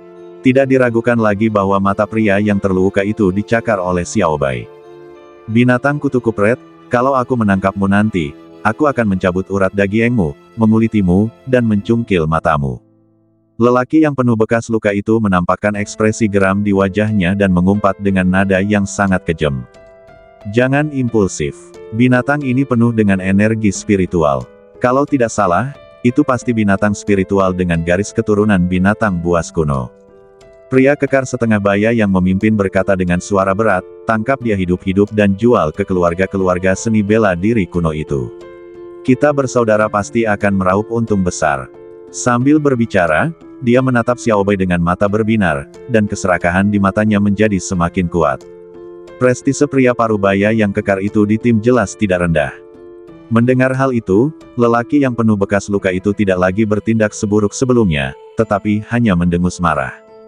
Pada saat ini, pria kuat setengah baya itu mengalihkan pandangannya ke Lin Haotian. Mungkin karena Lin Haotian mengenakan topeng, tatapan misterius itu membuat pria paruh baya itu merasa sedikit khawatir. Setelah mengamatinya beberapa saat, ia berkata dengan tenang, adik kecil, kera putih ini adalah mangsa yang pertama kali kita incar. Jika kau tahu apa yang baik untukmu, jangan ikut campur. Lin Haotian mensibir, jika aku bersikeras campur tangan, apa yang dapat kamu lakukan padaku? Mendengar ini, wajah pria parubaya itu tiba-tiba menjadi muram. Pria yang terluka itu dan orang-orang lain di sekitarnya juga tiba-tiba dipenuhi amarah. Saudaraku, anak ini terlalu sombong. Aku sarankan kita membunuhnya untuk mencegahnya menghalangi. Pria yang terluka itu matanya terluka, tetapi dia tidak dapat menyakiti binatang roh itu, jadi dia pasti sangat marah. Oleh karena itu, pada saat ini, ketika dia melihat nada bicara Lin Haotian, dia seperti bom. Kemarahan di dadanya langsung meledak dan matanya dipenuhi dengan niat membunuh. Baiklah, tidak apa-apa, Scar, kau bawa beberapa saudara untuk menghadapinya terlebih dahulu. Pria setengah baya yang kekar itu jelas juga seorang tukang daging yang membunuh orang-orang seperti orang gila. Dia berkata dengan acuh tak acuh, yang lain, bantu aku menangkap kera putih kecil itu. Ya, dalam sekejap, tim mereka terbagi menjadi dua. Wah, karena kamu mau mati, maka lakukanlah sesuai keinginanmu. Pria yang penuh bekas luka itu memegang kapak besi di tangannya, menatap Lin Haotian dengan mata dingin, dan menyeringai. Pergi. Begitu kata-kata itu terucap, dia menyerbu terlebih dahulu, kapak besi di tangannya disertai hembusan angin kencang menebas dengan ganas ke arah Lin Haotian. Pada saat yang sama, keenam prajurit yang mengikutinya segera mengikutinya dengan ekspresi ganas di wajah mereka. Mengaum. Namun, pada saat berikutnya, tiba-tiba terdengar raungan binatang buas. Bayangan binatang buas berwarna merah menyala yang besar muncul entah dari mana tanpa peringatan apapun. Apa? Wajah lelaki yang penuh luka itu tiba-tiba berubah drastis karena ketakutan. Sebelum dia sempat bereaksi, separuh kepalanya digigit. Tertawa, darah merah bercampur dengan isi otak muncrat keluar dan dia meninggial di tempat. 6 prajurit di belakang tergesa-gesa menghentikan langkah maju mereka dan menatap monster mengerikan yang tiba-tiba muncul dengan ngeri. Namun yang kulihat adalah seekor harimau raksasa yang seluruh badannya dipenuhi api, bersisik, dan memiliki taring yang panjang dan tajam di mulutnya. Ia memancarkan aura mengerikan bagaikan seekor binatang buas yang bagai raja. Apa yang terjadi? Kapan monster ini muncul? Melihat pemandangan ini, Pria kuat setengah baya dan orang lain yang hendak menangkap Xiao Bai juga merasa ngeri. Meskipun mereka tidak tahu tingkat spesies harimau sisik api itu. Tetapi fakta bahwa pria dengan bekas luka itu dapat membunuh prajurit level 6 hanya dengan satu gigitan sudah cukup untuk membuktikannya. Level binatang api ini minimal di atas binatang ajaib level 7. Jika di atas level 7, maka itu pasti monster level 8. Atau mungkin, monster level 9. Memikirkan hal ini, lelaki kuat setengah baya dan yang lainnya tidak dapat menahan diri untuk tidak menghirup udara dingin. Mereka dipenuhi dengan keterkejutan dan keraguan. Menurut pengetahuan umum, binatang ajaib tingkat tinggi biasanya ditemukan jauh di pegunungan dan jarang berkeliaran di pinggiran. Dan ini adalah pinggiran pegunungan Warcraft. Bagaimana Warcraft sekuat itu bisa muncul di sini? Mungkinkah anak laki-laki itu? Pria parubaya itu menjadi semakin takut semakin dia memikirkannya. Ketika dia menatap Lin Haotian, matanya dipenuhi ketakutan yang mendalam. Kupikir aku bisa menggertak anak ini sesuka hati, tapi tak disangka kali ini aku akan menghantam pelat besi yang keras. Mundur cepat. Oleh karena itu pada saat itu semua orang bertindak tegas dan melarikan diri ke segala arah karena ketakutan. Namun, sebelum dia sempat berlari beberapa langkah, cahaya dingin tiba-tiba menyambar secepat kilat. Hanya dalam beberapa tarikan napas, kecuali lelaki kuat setengah baya yang berlari paling cepat, semua orang lainnya digorok lehernya hingga mati. Di udara, Kung Fu Fly menjilati cakar tajamnya yang berlumuran darah dan tidak menunjukkan tanda-tanda mengejar pria paruh baya itu. Karena laba-laba serigala sudah mengintai di depan dengan kecepatan lebih cepat. Saat lelaki kuat setengah baya itu berlari mendekat, laba-laba serigala membuka mulutnya dan menyemprotkan kepompong sutra. Engah! Saat kepompong sutra itu meledak, tiba-tiba ia menyebar menjadi jaring sutra besar dengan ribuan lapisan, langsung menutupi pria paruh baya itu. Jaring laba-laba tidak hanya sangat lengket, tetapi juga mengandung racun yang sangat korosif. Pria paruh baya itu terkejut oleh serangan yang tiba-tiba itu. Di bawah korosi jaring laba-laba, dagingnya mengeluarkan suara mendesis dan membusuk dengan cepat. Kutu kupret. Pria kuat setengah baya itu meraung, mengangkat pisaunya dengan sekuat tenaga dan memotong jaring laba-laba menjadi dua.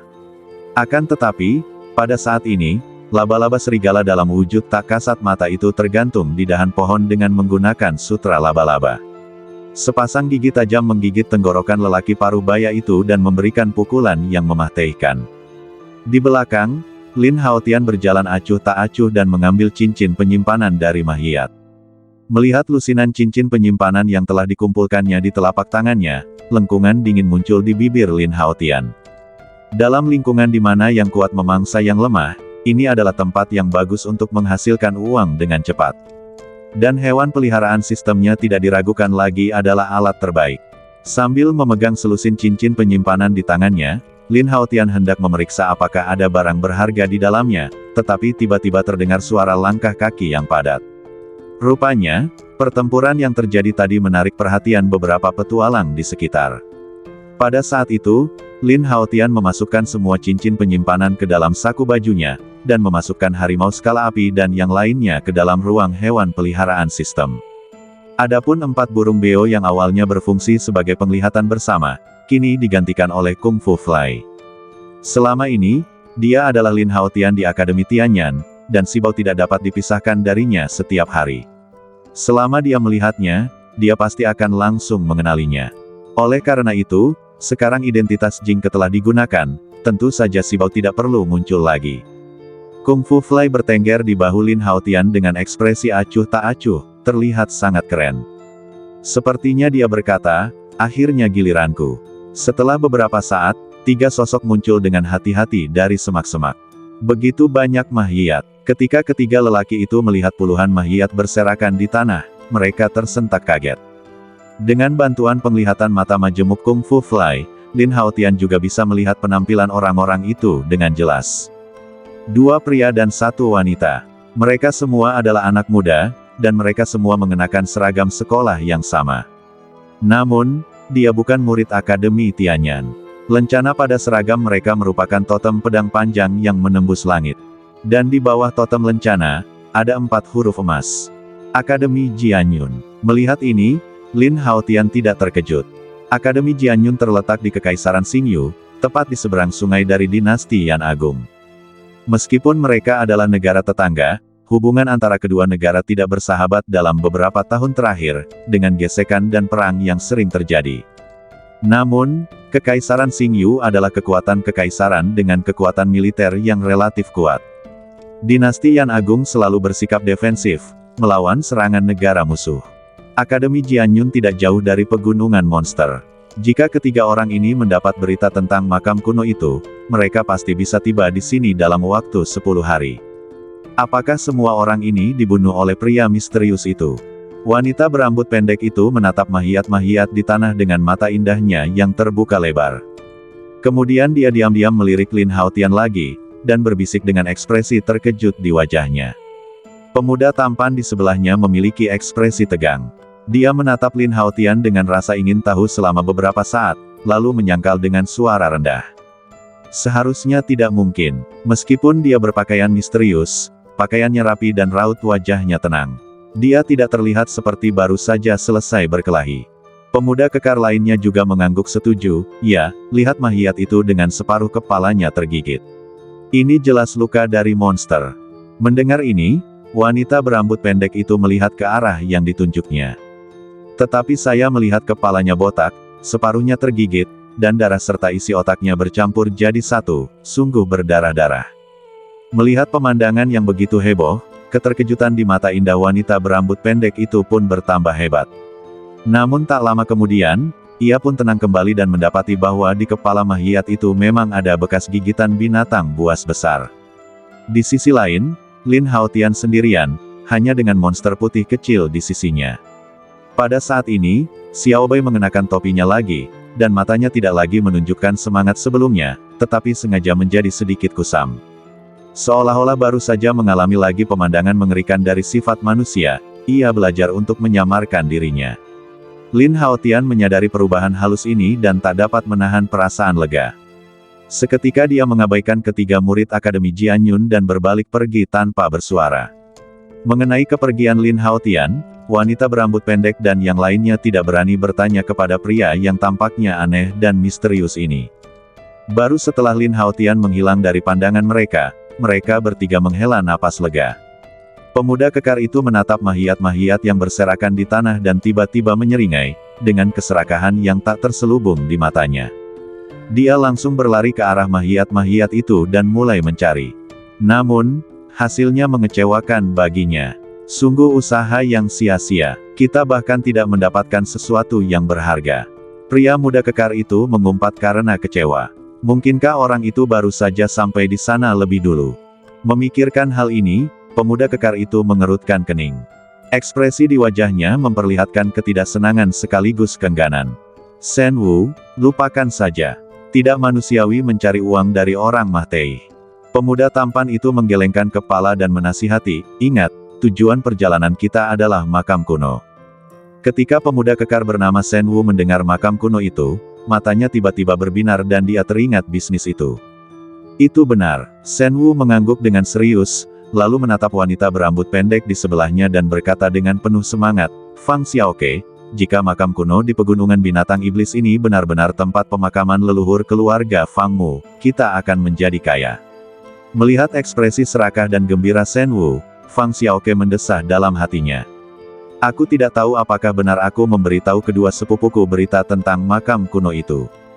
Ratusan tahun yang lalu, keluarga Fang dapat dikatakan sebagai keluarga kelas 1 yang terkenal di Kekaisaran Xingyu. Hanya karena seorang santo yang kuat lahir, ia diperlakukan dengan sangat sopan oleh keluarga kerajaan dan menikmati sumber daya yang tak terbatas dari segala jenis. Akan tetapi, kemudian leluhur itu gagal dalam usahanya mencapai alam yang lebih tinggi dan masa hidupnya hampir habis, sehingga ia meninggal di pegunungan binatang iblis dan dimakamkan di makam kuno yang telah dibangun. Pada awalnya, keluarga Fang kaya dan berkuasa, sehingga mereka tidak berminat pada sumber daya yang tersimpan di makam kuno tersebut, berniat menyimpannya untuk keadaan darurat di masa mendatang. Tanpa diduga, seiring meninggalnya para leluhur, berbagai musuh pun berdatangan ke pintu silih berganti.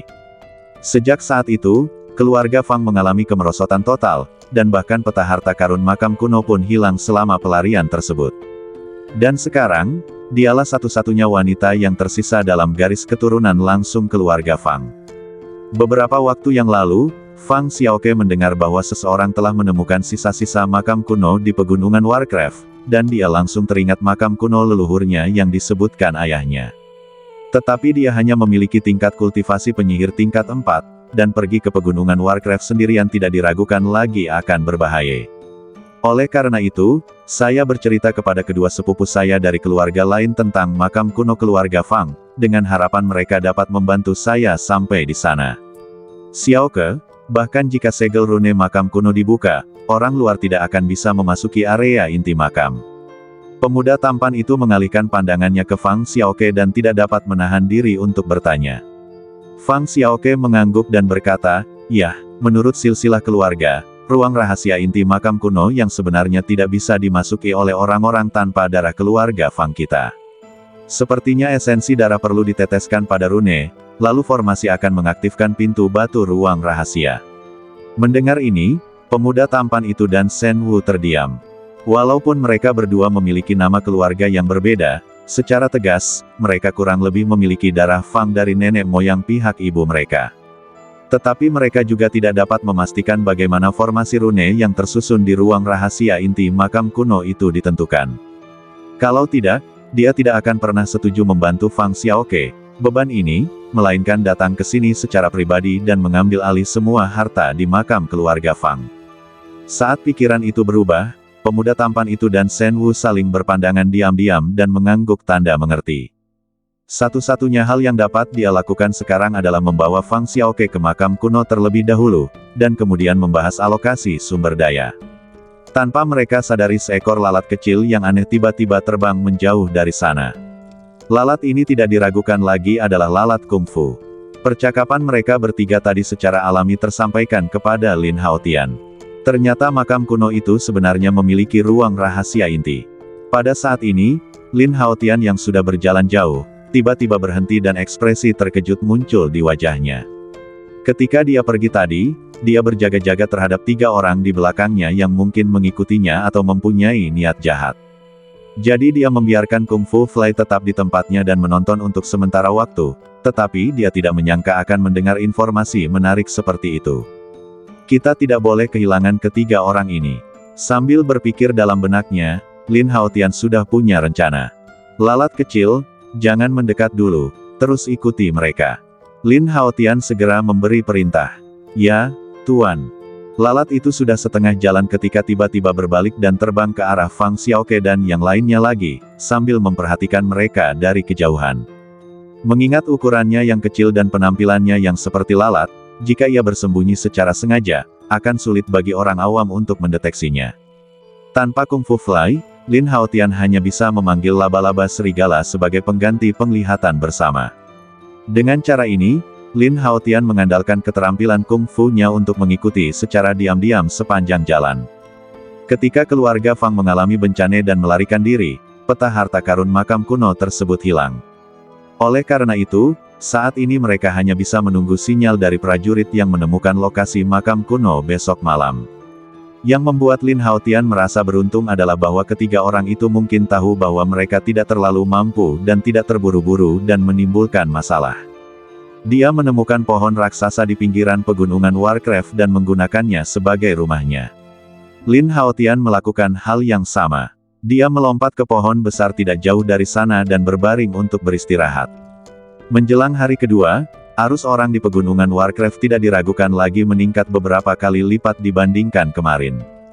Tentu saja, berkat makam kuno tersebut, pegunungan yang tadinya jarang penduduknya ini tiba-tiba menjadi ramai dan ramai. Sejauh mata memandang, aktivitas manusia dapat terlihat di berbagai area hutan.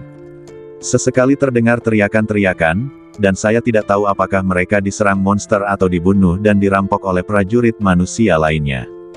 Lagi pula, dalam lingkungan seperti ini, semua hukum dan peraturan sama sekali tidak ada gunanya. Hanya kekuatan yang merupakan esensi paling primitif dan brutal dari kelangsungan hidup di pegunungan Warcraft. Waktu berlalu lambat dalam suasana tegang.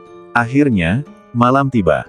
Saat malam semakin larut, para petualang yang bersembunyi di berbagai tempat di pegunungan dan hutan mulai bermunculan satu demi satu. Wus wus wus. Dalam sekejap, satu demi satu sosok, hampir semuanya pada saat bersamaan, terbang ke puncak pohon di dekatnya. Menantikan sinyal kebakaran yang akan dipancarkan dari dalam pegunungan.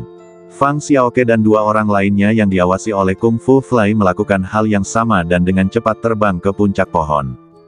Hanya dengan memanjat tinggi dan melihat jauh, mereka dapat melihat arah spesifik di mana sinyal ditransmisikan. Adapun Lin Haotian, dia masih bersandar di dahan pohon dan tidak perlu khawatir tentang apapun. Banyak sekali orang yang menunggu aba-aba, kenapa tidak ikuti saja arus orangnya, kan? Hingga larut malam, ledakan keras tiba-tiba terdengar jauh di dalam hutan. Terdengar suara ledakan keras dan tiba-tiba api yang menyilaukan menyemburat. Cahaya merah dan biru yang menakutkan itu bermekaran seperti kembang api di langit malam yang gelap, sangat mencolok. Arah tenggara. Saat sinyal dikirim, mata semua orang menjadi panas dan mereka dengan cepat terkunci pada perkiraan lokasi. Cepat ke sana. Kita tidak bisa membiarkan orang lain sampai di sana lebih dulu. Sesaat hutan yang tadinya sunyi, kembali meletus dengan suara gaduh. Di dalam kegelapan, sosok-sosok yang tak terhitung jumlahnya, semuanya dengan tujuan yang sama, berlari dengan gila-gilaan ke arah tenggara. Sudah waktunya bagi kita untuk berangkat. Berdiri di atas pohon raksasa, menatap kerumunan orang yang menakutkan yang bergegas menuju kedalaman pegunungan, pemuda tampan itu sedikit menyipitkan matanya dan berkata dengan tenang. Setelah berkata demikian, dialah orang pertama yang berlari ke bawah pohon. Fang Xiaoke dan Shen Wu mengikuti dari belakang. Ketiganya berjalan santai di tengah kerumunan. Bagaimanapun, ruang rahasia inti makam kuno membutuhkan saripati dan darah keturunan langsung keluarga Fang untuk dapat dibuka. Karena itu, mereka bertiga tidak begitu cemas dan tidak perlu khawatir harta karun itu akan diambil orang lain terlebih dahulu. Kung Fu Fly juga berada di belakang, mengepakkan sayapnya dan mengikuti dengan tenang. Kita akhirnya bisa berangkat. Lin Haotian berdiri dari dahan pohon di belakangnya dan meregangkan badannya. Seketika itu juga ia menggunakan arah dan gambar yang dipancarkan oleh Kung Fu Fly dan segera mengikutinya dengan menggunakan langkah naga. Meskipun pegunungan Warcraft lebih berbahaya di malam hari dan penuh dengan binatang buas, kini mereka berada di bawah godaan kuat makam suci. Bahaya yang disebut itu tidak diragukan lagi ditutupi oleh keserakahan manusia. Namun, keserakahan semacam ini harus dibayar dengan harga yang mahal. Tak lama kemudian sejumlah besar orang menyerbu ke kedalaman pegunungan, mereka menarik perhatian banyak monster tingkat tinggi, dan mereka pun keluar berbondong-bondong. Di mata mereka, manusia tidak hanya mengganggu wilayah mereka, tetapi juga merupakan makanan lezat yang diantar ke depan pintu mereka. Tak lama kemudian, suara jeritan melengking dan raungan binatang buas bercampur jadi satu dan terus terdengar di pegunungan dan hutan. Di mana-mana, ada adegan prajurit manusia melawan monster. Lin Haotian, yang mengikuti di belakang kerumunan, juga tidak seberuntung itu. Dia sekarang menjadi sasaran sekelompok serigala iblis. Jumlah mereka cukup banyak, lebih dari 100. Mata serigala merah itu tertuju pada Lin Haotian yang tampak sendirian, lalu menerkam ke depan dengan ganas. Demi mengimbangi Fang Xiaoke dan yang lainnya, Lin Haotian tentu saja tidak akan berhenti bertarung. Xiao Hu, biar aku serahkan padamu untuk melindungi jalan mundur kita. Pikiran Lin Haotian bergerak sedikit, dan harimau skala api tiba-tiba menyerbu keluar dari ruang ransel hewan peliharaan sistem dengan ganas. Mengaum. Dalam sekejap, harimau sisik api dan kawanan serigala iblis terlibat dalam pertempuran sengit.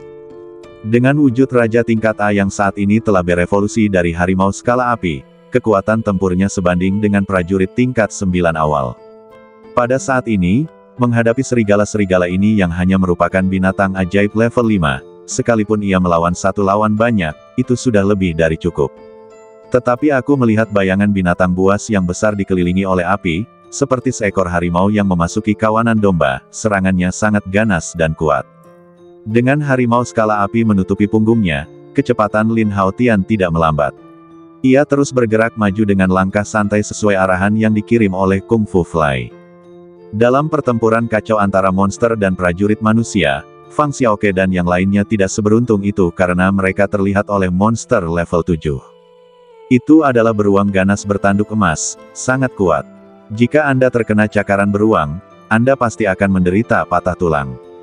Dari gambaran visual Kung Fu Xiaoying, Lin Haotian mendapati bahwa pemuda tampan yang bepergian bersamanya, demi melindungi Fang Xiaoke, tidak mampu menghindar dan malah dipukul kepalanya oleh beruang ganas bertanduk emas itu, yang mengakibatkannya meninggal seketika. Memanfaatkan celah ini, Fang Xiaoke dan Shen Wu berhasil melarikan diri dengan kesedihan dan kemarahan di wajah mereka. Namun kemudian, Lin Haotian yang kebetulan berada di sepanjang jalan, tidak diragukan lagi menjadi sasaran beruang ganas bertanduk emas dan menjadi pengganti. Karena harimau skala api ditahan oleh sekelompok serigala iblis, ia tidak dapat melarikan diri untuk sementara waktu. Kung Fu Fly memantau dan melacak di depan dan juga tidak dapat berbalik dan kembali untuk membantu. Dengan kata lain, situasi yang dihadapi Lin Haotian saat ini mengharuskan dia bertarung bersama laba-laba serigala. Kering, Lin Haotian mengerutkan kening, dan sambil mengutuk, pedang pemakan naga tiba-tiba muncul di tangannya. Mengaum, beruang bertanduk emas itu mengarahkan pandangannya pada Lin Haotian dan, tanpa ragu-ragu, menyerbu ke depan sambil meraung. Sosok Lin Haotian berkelebat, dan di tengah kobaran api, dia menggunakan langkah naga untuk mundur dengan cepat. Kepulan-kepulan, pada saat yang sama, laba-laba serigala di bahunya menyemprotkan helaian sutra laba-laba, melesat ke arah beruang bertanduk emas. Akan tetapi, si pria besar memiliki kulit tebal dan sutra laba-laba tidak dapat menembusnya, seperti halnya menggaruk gatal. Meski badannya terlihat besar, kecepatannya tidak lambat sama sekali. Saat dia melangkah maju, dia mampu mengejar langkah naga Lin Haotian.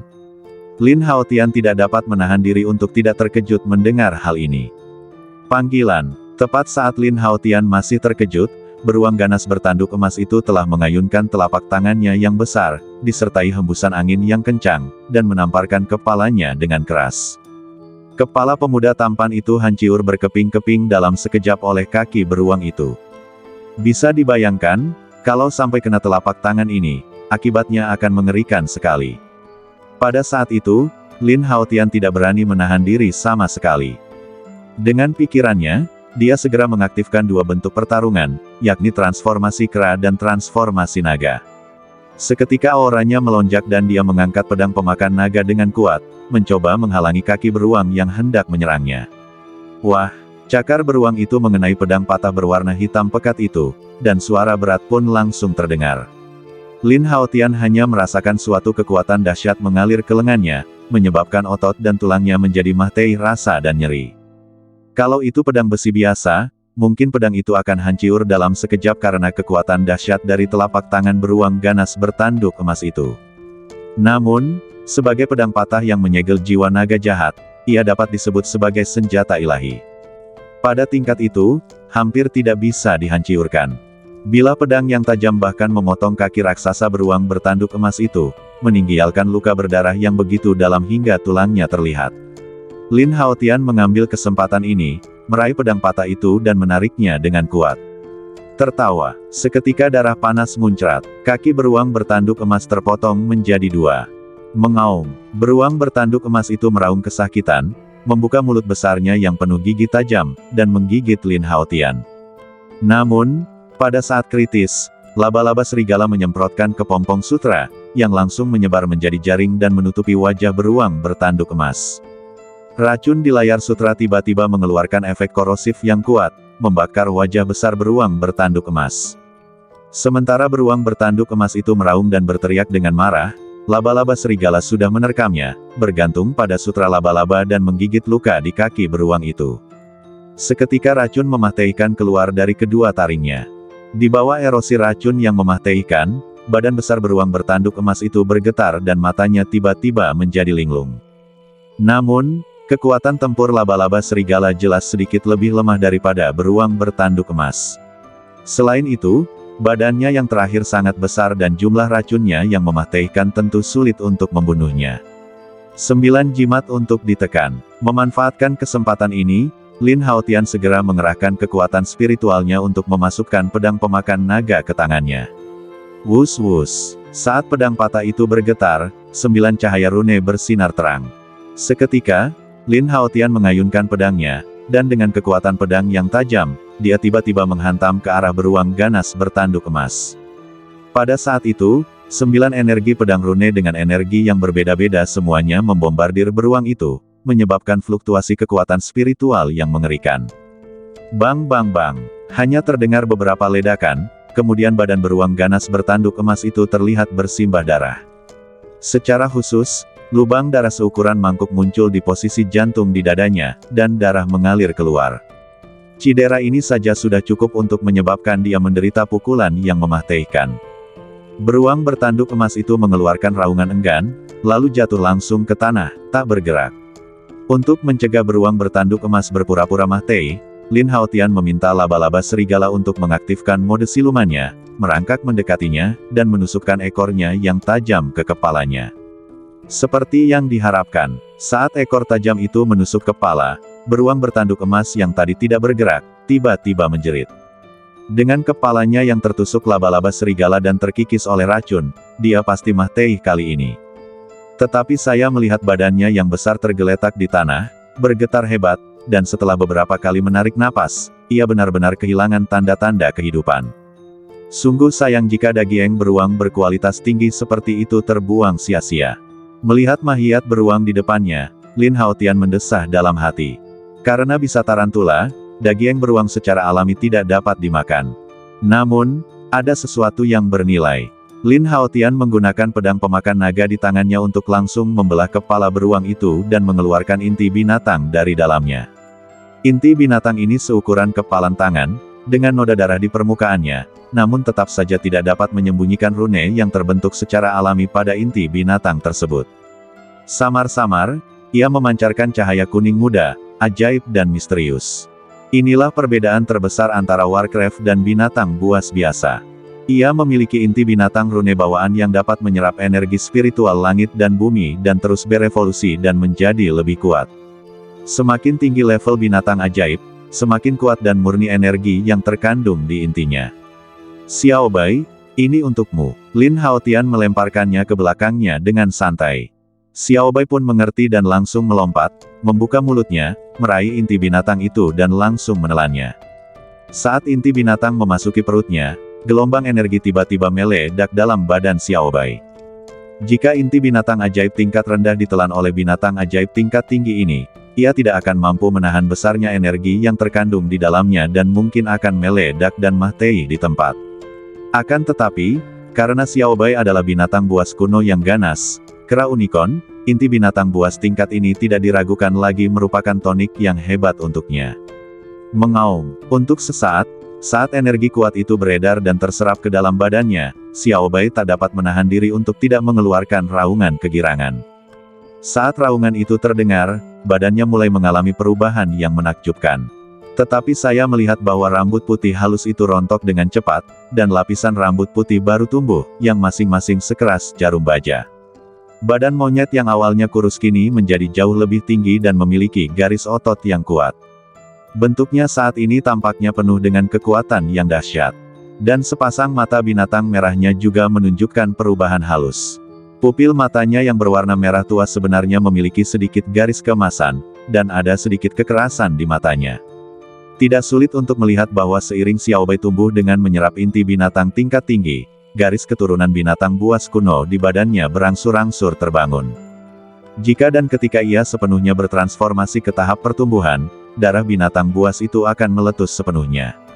Maka, ia berubah menjadi binatang yang benar-benar haus darah, ganas, dan kejam. Bos, terima kasih. Xiao Bai memegang kaki kera itu, merasakan peningkatan kekuatan di badannya, dan menatap Lin Haotian dengan gembira. Mungkin karena pertumbuhannya, Lin Haotian dengan jelas menyadari bahwa suara Xiao Bai tidak lagi murni dan melengking seperti sebelumnya. Sebaliknya, nadanya sedikit lebih rendah, yang lebih tajam. Tidak perlu mengucapkan terima kasih, bos. Lin Haotian tersenyum tipis. Melihat Xiao Bai mengalami perubahan demikian, dia merasa senang dari lubuk hatinya. Xiao Bai, coba pukul aku sekarang. Lin Haotian memerintahkan untuk menguji sejauh mana peningkatan kekuatan Xiao Bai saat ini. Xiao Bai telah mengikuti Lin Haotian selama setengah tahun, dan mereka telah mengembangkan pemahaman diam-diam satu sama lain. Jadi pada saat itu, ia mengerti maksudnya, mengepalkan tinjunya dan meninju ke arah Lin Haotian.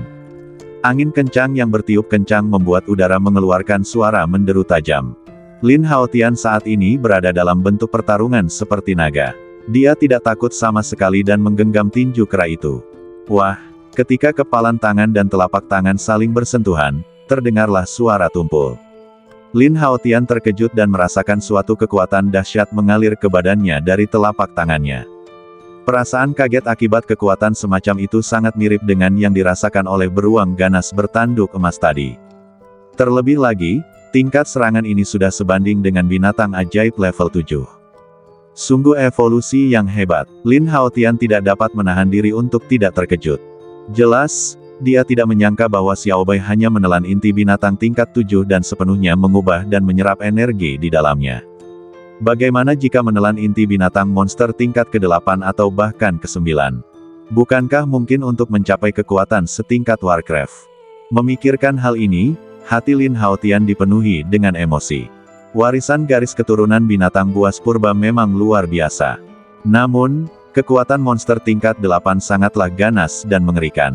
Tidak mudah untuk memburunya jika Anda ingin mendapatkan inti binatang itu. Terlebih lagi, saat ini, lebih dari separuh prajurit telah berhasil lolos dari serangan gelombang binatang dan bergerak cepat menuju makam kuno. Fang Xiaoke dan Shen Hu, yang diawasi oleh Kung Fu Xiaoying, juga dijaga jarak yang cukup jauh satu sama lain karena penundaan tadi. Oleh karena itu, Lin Haotian tidak punya waktu tambahan sekarang, jadi dia membiarkan Xiao Bai mencoba memburu monster tingkat 8. Harimau kecil, kembalilah. Setelah berubah pikiran, Lin Haotian dengan tegas melepaskan ide itu dan langsung memanggil harimau skala api. Mengaum. Di belakang, harimau sisik api yang sedang melawan segerombolan monster tidak menunda sedikit pun setelah menerima perintah dari tuannya. Ia meraung keras dan membuka mulutnya untuk menyemburkan aliran api panas. Dalam sekejap, celah tiba-tiba muncul di kawanan serigala yang membentuk formasi pengepungan. Harimau bersisik api itu melesat keluar dengan ganas dan dengan cepat tiba di samping Lin Haotian. Lin Haotian melompat dan langsung menunggangi punggung binatang itu, lalu dengan cepat mengejarnya sesuai dengan rute yang disampaikan oleh Kung Fu Xiaoying. Setelah beberapa saat, Lin Haotian yang menunggangi harimau skala api akhirnya tiba di lokasi makam kuno. Sebuah lembah yang luas. Daerahnya dikelilingi oleh pegunungan dan hutan lebat. Jika dilihat dari ketinggian, bentuknya seperti mulut mangkuk besar. Tempat ini terletak jauh di pegunungan dan letak geografisnya cukup istimewa. Entah karena alasan apa, lembah itu dipenuhi fluktuasi energi guntur dan kilat. Ada banyak binatang ajaib yang bersembunyi di antara mereka. Tampaknya karena energi guntur, monster yang tinggal di sini telah bermutasi dan berevolusi menjadi sejenis binatang guntur. Mereka memiliki kekuatan serangan yang sangat kuat dan tidak hanya dapat mengeluarkan guntur, tetapi kecepatan mereka juga secepat kilat. Lebih sulit dihadapi daripada monster di luar lembah. Pikiran Lin Haotian bergerak sedikit, dan dia belajar dari gambar yang dikirim oleh Kung Fu Xiaoying. Untuk menghindari serangan monster di lembah, Fang Xiaoke dan Shen Wu tidak mengikuti kerumunan dan masuk lebih dalam ke lembah dari depan. Sebaliknya, dia diam-diam menyelinap ke hutan di sepanjang tepi lembah. Tanpa mereka sadari mereka berdua tidak menyadari Kung Fu Fly yang telah mengikuti mereka dari awal hingga akhir. Situasi seperti ini bagaikan belalang sembah yang mengintai jangkrik, tanpa menyadari keberadaan burung oriole di belakangnya. Kamu punya otak. Senyum muncul di bibir Lin Haotian. Jika kedua orang ini dengan gegabah maju ke makam kuno dan menghadapi bahaya, dia harus membantu memecahkan masalah harta karun di ruang rahasia inti makam kuno. Setelah mengunci keberadaannya, Lin Haotian memasukkan harimau skala api ke dalam ruang hewan peliharaan sistem, dan kemudian menyelinap diam-diam di sepanjang pinggiran lembah. Monster tipe guntur di lembah itu nampaknya punya rasa teritorial yang sangat kuat. Ketika mereka mendapati sejumlah besar manusia tiba-tiba masuk, mereka pun langsung berbondong-bondong keluar. Raungan, raungan, raungan. Dalam sekejap, suara gemuruh terus terdengar. Pertarungan sengit antara manusia dan binatang buas kembali terjadi. Lin Haotian bersembunyi di pohon tidak jauh dari Fang Xiaoke dan yang lainnya, juga diam-diam menyaksikan pertempuran di lembah. Harus dikatakan bahwa di antara para petualang yang datang ke makam kuno untuk mencari harta karun, ada beberapa master manusia dengan kemampuan tempur yang sangat kuat. Di antara mereka ada 5 manusia kuat, masing-masing membentuk faksi dan ditemani oleh sebuah tim. Terlebih lagi, anggota kelima tim tersebut jelas merupakan prajurit dan penyihir yang dipilih dengan cermat. Ketika bertarung satu sama lain, mereka bekerja sama dengan sangat baik. Kemanapun formasi itu lewat, monster-monster yang tersebar itu semuanya musnah. Sepertinya kali ini akan agak sulit bagi kita untuk mendapatkan harta karun dari makam kuno. Melihat kelima tim kuat itu, Fang Xiaoke sedikit mengernyit, dan ekspresi serius muncul di wajah cantiknya. Apa yang kamu takutkan? Shen Wu mendengus dingin, lalu mensibir, jika ini benar-benar makam kuno keluarga Fang, tanpa esensi darahmu, mustahil untuk membuka ruang inti, apalagi orang-orang ini bisa mendapatkan harta karun sebenarnya dari makam kuno itu. Jadi, kita harus melindungi diri sendiri dan berusaha untuk tidak berkonflik dengan orang lain sebelum kita mencapai ruang inti makam kuno. Di akhir pidatonya, Shen Wu menyeringai, matanya penuh keserakahan. Jika seseorang dapat memperoleh harta karun di makam kuno, dan kemudian mengandalkan bakat kultivasi tingkat tinggi yang dimilikinya, niscaya akan mudah untuk dipromosikan ke alam suci di masa mendatang. Baiklah, saya mengerti. Fang Xiaoke mengangguk dengan sungguh-sungguh. Shen Wu melirik ekspresi serius Fang Xiaoke dari sudut matanya, dan tidak dapat menahan senyum muram dalam hatinya. Beruntung, orang yang menghalangi jalan itu ditampar sampai mati oleh beruang bertanduk emas. Jika tidak, keinginan mendapatkan uang dan orang tidak akan terwujud. Memikirkan hal ini, senyum di bibir Shen Wu menjadi lebih bersemangat. Setelah menunggu lebih dari setengah jam, semua monster di lembah akhirnya berhasil diusir. Namun, sebagian besar prajurit manusia yang datang untuk berpetualang dan mencari harta karun terbunuh atau terluka. Dibandingkan sebelumnya, jumlahnya telah turun 2/3. Sekilas, mahiat-mahiat dengan anggota badan dan lengan patah dapat terlihat di mana-mana. Dengan cara ini, para petualang yang selamat langsung menuju ke kedalaman lembah. Ketika Anda mencapai tebing di ujung, gerbang batu kuno yang besar terlihat samar-samar di malam hari. Di balik gerbang batu terdapat makam yang telah disegel selama ratusan tahun. Apakah ini makam kuno dari penguasa Saint Domain yang kuat? Pada saat ini, Lin Haotian sudah berbaur di antara kerumunan, memandangi gerbang batu kuno yang ditutupi lumut, sambil bergumam pada dirinya sendiri. Namun di atas gerbang batu itu, ada sederetan karakter yang tampaknya diukir dengan energi pedang. Ini adalah makam tanah suci Wu Kuang, siapapun yang masuk akan dibunuh. Lin Haotian mengangkat alisnya sedikit. Nada ini sungguh arogan. Semua orang menatap karakter-karakter yang sangat menakutkan di gerbang batu, dan mereka semua merasa sedikit gugup. Jika itu adalah makam kuno biasa, para seniman bela diri ini mungkin akan meremehkannya. Akan tetapi, pemilik makam kuno itu adalah seorang suci yang kuat yang telah melampaui badan fana. Kekuatan sekuat itu masih menyimpan sisa kekuatan tertentu bahkan setelah kematian. Wu Kuang, Fang Xiaoke tertegun, dan segera teringat catatan leluhur di silsilah keluarga. Dia punya nama panggilan, yaitu Wu Kuang. Kami akhirnya menemukan makam kuno leluhur keluarga Fang kami. Mata indah Fang Xiaoke berbinar gembira. Lin Haotian yang sedari tadi memperhatikan, menyadari raut wajah terkejut yang tak bisa disembunyikan pada wajah cantik Fang Xiaoke, dan dia pun sudah yakin dalam hatinya. Karakter yang benar-benar penting dalam makam kuno ini tidak diragukan lagi adalah Fang Xiaoke. Jika wanita ini meninggal, harta karun sebenarnya di makam kuno akan disegel sepenuhnya di bawah tanah. Di depan gerbang batu makam kuno, sekelompok besar orang berkumpul. Meskipun banyak korban yang berjatuhan pada pertarungan sebelumnya dengan para monster, para prajurit yang hadir masih berkelompok padat. Sekilas, ada sedikitnya 7 atau 800 orang. Karena itu, persaingan perburuan harta karun di makam kuno ini masih ketat. Di luar, Anda hanya perlu waspada terhadap serangan monster, yang relatif sederhana. Namun, begitu Anda memasuki makam kuno, segalanya menjadi jauh lebih rumit. Anda tidak hanya harus waspada terhadap orang lain, tetapi Anda juga harus waspada terhadap berbagai mekanisme di dalam makam. Tingkat bahayanya tidak diragukan lagi lebih sulit. Itu hanya pintu batu yang lusuh. Lihat aku menebangnya dengan kapakku. Pada saat ini, seorang pria berjanggut, memegang kapak besar, berjalan dengan percaya diri menuju pintu batu makam kuno. Dia tinggi dan gemuk dengan kulit gelap, jelas seorang pejuang. Saat dia berjalan, lemak kuat di badannya bergetar, memancarkan rasa kekuatan yang dahsyat. Panggilan. Ketika dia mendekat, pria berjanggut itu tidak mengatakan apapun.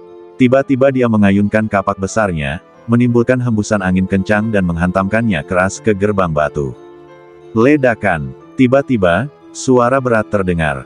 Pintu batu itu bergetar, namun alih-alih retak, sebuah susunan cahaya rune berkelebat. Dan ketika pola cahaya muncul, fluktuasi energi yang sangat tidak jelas tiba-tiba melonjak. Wajah lelaki berjanggut itu berubah drastis, dan badannya segera terpantul oleh energi itu, menyebabkan dia mundur berulang kali. Benar-benar ada guguk laut. Melihat kejadian itu, semua yang hadir terkejut. Mereka akhirnya mengerti mengapa petualang yang pertama kali menemukan makam kuno itu bersedia menyebarkan beritanya. Lagi pula, hanya mengandalkan segel rune di gerbang batu, bahkan prajurit tingkat 9 akan merasa sulit untuk menghancurkannya dengan mudah. Adapun petualang asli, mungkin ia sudah berbaur dengan orang banyak, menunggu untuk menuai hasilnya. Sambil berpikir dalam hatinya, Lin Haotian sedikit mengangkat sudut mulutnya, dan ekspresinya yang acuh tak acuh tidak semendesak orang lain. Menurutnya, segel pintu batu saat ini baru permulaan. Kunci yang sebenarnya adalah milik keturunan langsung keluarga Fang. Berdengung. Pada saat ini, Kung Fu Fly telah terbang kembali ke bahu Lin Haotian, matanya selalu tertuju pada Fang Xiaoke yang tidak jauh darinya. Atas saran Shen Wu, mereka berdua berdiri di belakang kerumunan. Meskipun posisi ini tidak menguntungkan untuk mencari harta karun saat bergegas ke makam kuno. Namun keselamatan adalah aspek terbaik. Pada saat ini, para pemimpin dari 5 tim paling kuat di kerumunan keluar satu persatu.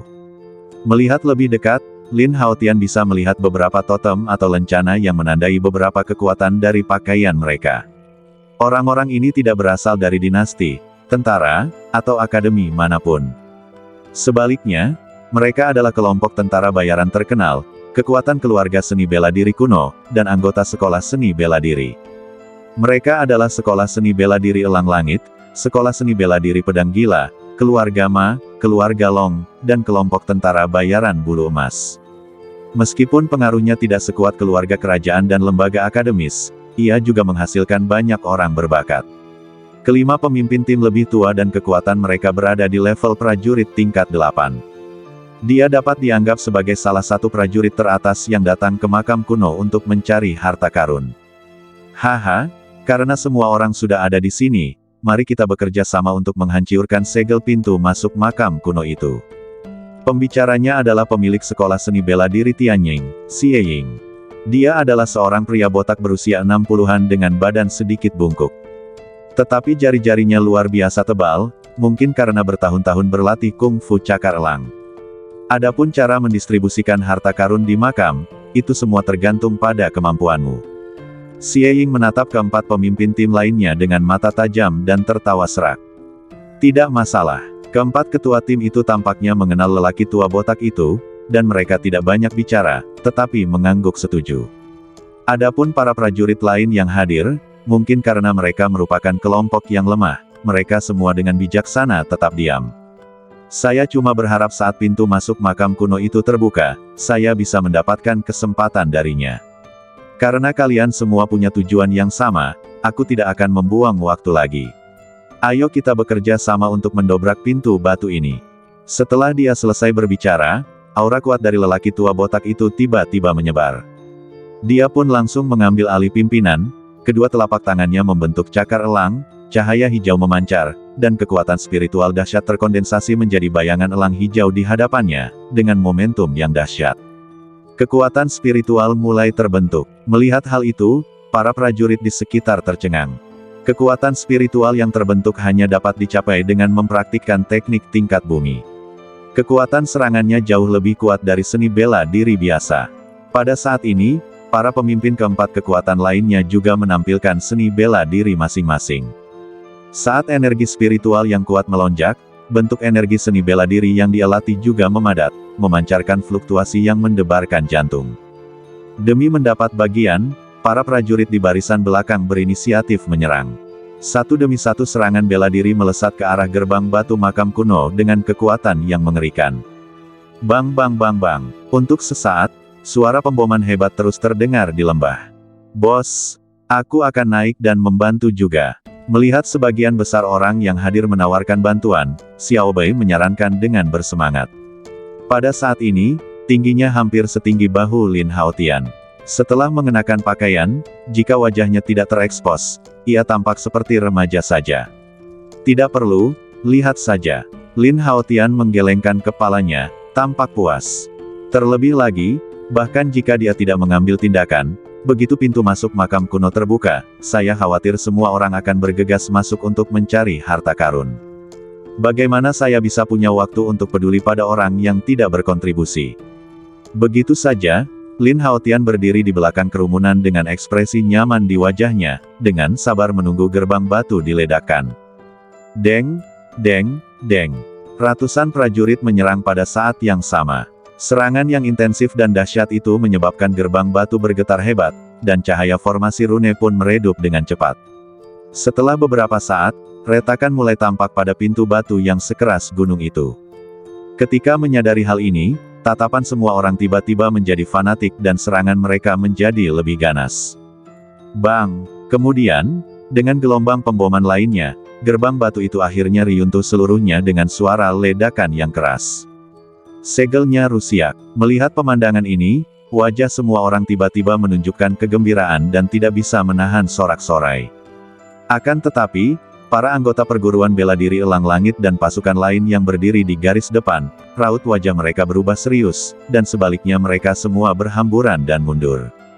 Sejauh yang aku tahu, Senior Wu Tian adalah leluhur keluarga Fang yang bergengsi di Kekaisaran Xingyu ratusan tahun yang lalu.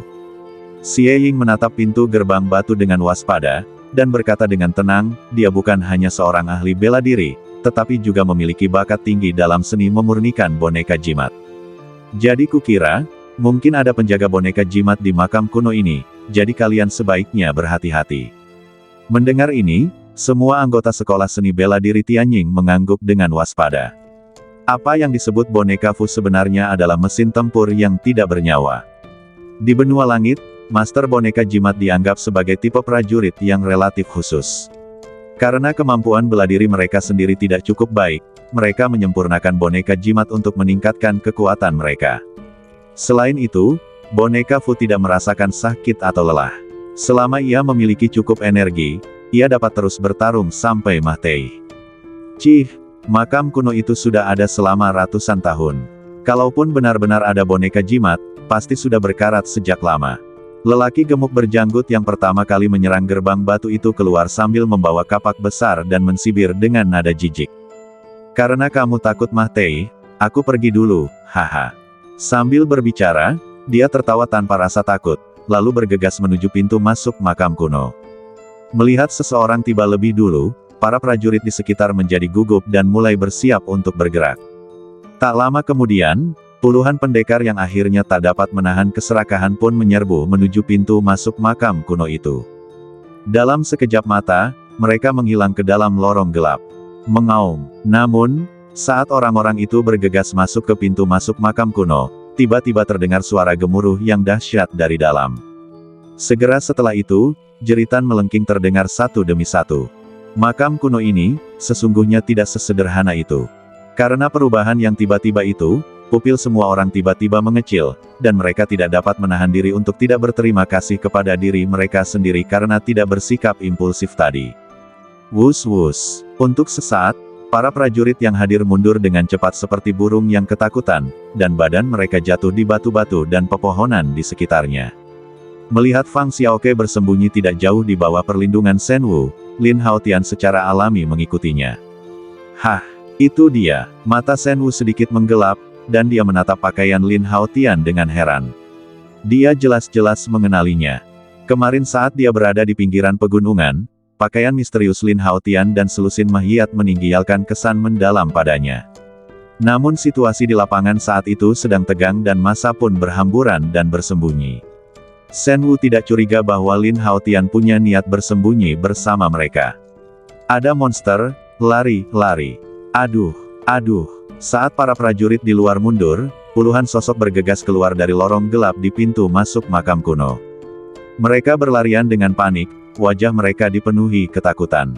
Jelas saja, monster di dalam makam itu baru saja memberikan kejutan besar kepada orang-orang ini. Namun, sebelum mereka berlari jauh, pilar petir ungu tiba-tiba meledak dari makam kuno itu. Swiss. Swiss. Pilar petir itu dipenuhi dengan fluktuasi energi yang amat dahsyat. Prajurit tingkat rendah manapun yang terkontaminasi petir akan mengalami kehancuran total dalam sekejap. Adapun para pendekar di atas tingkat 5, meskipun badannya dilindungi oleh energi spiritual, mereka langsung dikalahkan oleh guntur dan berubah menjadi mahiat hangus. Mendesis. Melihat dahsyatnya kekuatan pilar petir itu, ekspresi para pendekar di luar pun berubah drastis, terdengar suara orang-orang menghirup udara dingin. Melihat pemandangan ini, wajah Lin Haotian perlahan menjadi serius. Sesuai dengan raungan binatang buas tadi, tampaknya penjaga makam kuno ini pastilah seekor binatang buas yang sangat ganas. Mengaum. Tepat saat semua orang merasa curiga, sesosok bayangan binatang buas berwarna ungu melesat keluar sambil meraung. Tetapi ternyata itu adalah seekor singa raksasa, dengan kilat menyambar di sekujur badannya dan dikelilingi oleh busur listrik berwarna ungu tebal. Ia berdiri di depan pintu masuk makam kuno seperti penjaga yang setia, seluruh badannya dipenuhi aura yang sangat ganas dan menakutkan. Ini, singa guntur ungu. Semua orang menatap binatang guntur itu dengan wajah ngeri, dan segera mengenali spesiesnya. Monster tingkat ke-9, singa guntur ungu. Terlebih lagi, dilihat dari perawakannya yang tinggi dan kuat, jelaslah ia adalah singa guntur ungu dewasa. Bahkan bagi seorang ahli manusia yang merupakan prajurit tingkat 9, akan sangat sulit untuk mengalahkan singa guntur ungu dewasa. Namun, anehnya, mata singa guntur ungu ini kosong, dan selain fluktuasi energi guntur di badannya, tidak ada jejak kehidupan sama sekali.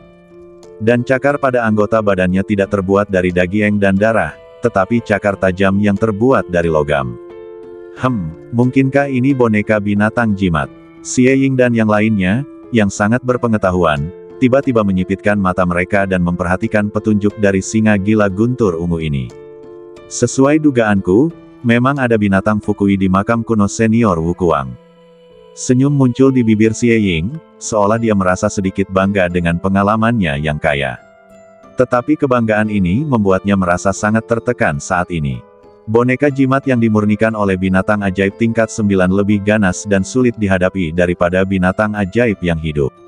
Lagi pula, monster yang sadar akan berteriak ketika mereka kesakitan dan lari ketika mereka terluka. Namun, Fukui sepenuhnya menghalangi kesadaran pengecut ini. Satu-satunya pikiran mereka adalah menjaga makam kuno itu sampai mereka tidak bisa bergerak lagi. Memikirkan hal ini, wajah semua orang pasti menjadi lebih serius. Melihat binatang boneka jimat itu, Lin Haotian mengangkat alisnya sedikit, memperkirakan dalam benaknya, jika harimau skala api dengan kekuatan tempur tingkat ke-9 bertarung melawan orang ini, dia bertanya-tanya seberapa besar peluangnya untuk menang. Meskipun Lin Haotian memikirkannya, dia tetap bersikap acuh tak acuh. Tentu saja, dia tidak begitu naif untuk memanggil harimau skala api untuk membantu. Lagi pula, ada begitu banyak prajurit yang hadir, dan kita tidak bisa membiarkan siapapun mengambil keuntungan dari kita secara cuma-cuma. Semuanya, binatang buas ini ganas dan kuat. Jika kita ingin mendapatkan bagian dari makam itu, kita harus bekerja sama untuk membuat barisan dan menjebak serta membunuhnya. Xie Ying jelas masih kuat dan memimpin dalam mengungkapkan pendapatnya. Bagaimana kita mengatur formasinya? Orang yang mengajukan pertanyaan itu adalah pemilik sekolah seni bela diri Crazy Blade. Dia adalah seorang pria kekar dengan pedang emas terikat di punggungnya. Meskipun dia juga seorang prajurit tingkat 8, dia masih tak berdaya melawan singa guntur ungu tingkat 9. Tetapi jika mereka ingin mendapatkan harta karun di makam kuno, mereka harus membunuh binatang Fukui ini, dan mereka tidak punya cara untuk menghindarinya. Saya membawa kepingan giok untuk formasi itu. Tatapan mata Xie Ying sedikit tajam, dan dia berkata dengan sungguh-sungguh, yang perlu kalian lakukan hanyalah menuangkan kekuatan spiritual kalian ke dalam formasi tanpa syarat. Setelah itu, dia meraih cincin penyimpanan dengan tangan kanannya dan mengeluarkan slip giok rune. Patah. Tanpa kata-kata yang tidak perlu, Xie Ying menghancurkan slip giok di tangannya, dan cahaya rune misterius tiba-tiba meledak. Wus, wsss, wsss. Lalu, cahaya itu terbagi menjadi beberapa bagian, yang dengan cepat terhubung satu sama lain saat menyebar, dan dalam sekejap mata membentuk susunan cahaya besar di kehampaan. Dan di atas susunan cahaya itu, muncul 5 karakter emas besar. Formasi pembunuhan 5 sisi. Formasi yang dibawa oleh Master Xie sebenarnya adalah formasi pembunuh 5 arah. Melihat formasi misterius yang muncul entah dari mana, semua orang langsung kegirangan. Dengan bantuan formasi pembunuh ini, berurusan dengan binatang boneka jimat tingkat 9 ini tidak lagi sulit. Dengung-dengungan, dipimpin oleh Xie Ying, para anggota sekolah seni bela diri elang langit tiba-tiba mengeluarkan energi spiritual, mengalir ke dalam susunan cahaya. Seketika, rune dari susunan cahaya raksasa itu mulai bergeliat cepat, memancarkan fluktuasi energi susunan itu yang menggetarkan jantung. Formasi pembunuh ini cukup kuat. Lin Haotian sedikit terkejut. Terlihat sekali kalau lelaki tua dari perguruan bela diri elang langit kali ini datang dengan persiapan yang matang. Mengaum, binatang Fukui jelas merasakan ancaman dari formasi pembunuh itu dan segera membuka mulutnya yang besar dan ganas. Energi guntur dalam badannya langsung berubah menjadi busur petir tebal dan melesat keluar dengan dahsyat dari mulutnya. Wah, lengkungan petir yang mengandung energi mengerikan menghantam keras susunan cahaya yang menyelimuti. Di bawah pengaruh kekuatan guntur, cahaya rune pada formasi itu sedikit meredup. Semuanya, cepat dan bantu. Melihat orang lain masih bersikap acuh tak acuh, Xie Ying sangat marah hingga wajahnya memerah. Dia berteriak dengan dingin, kecuali binatang ini mah tidak seorang pun dari kalian dapat memasuki makam kuno. Bersambung.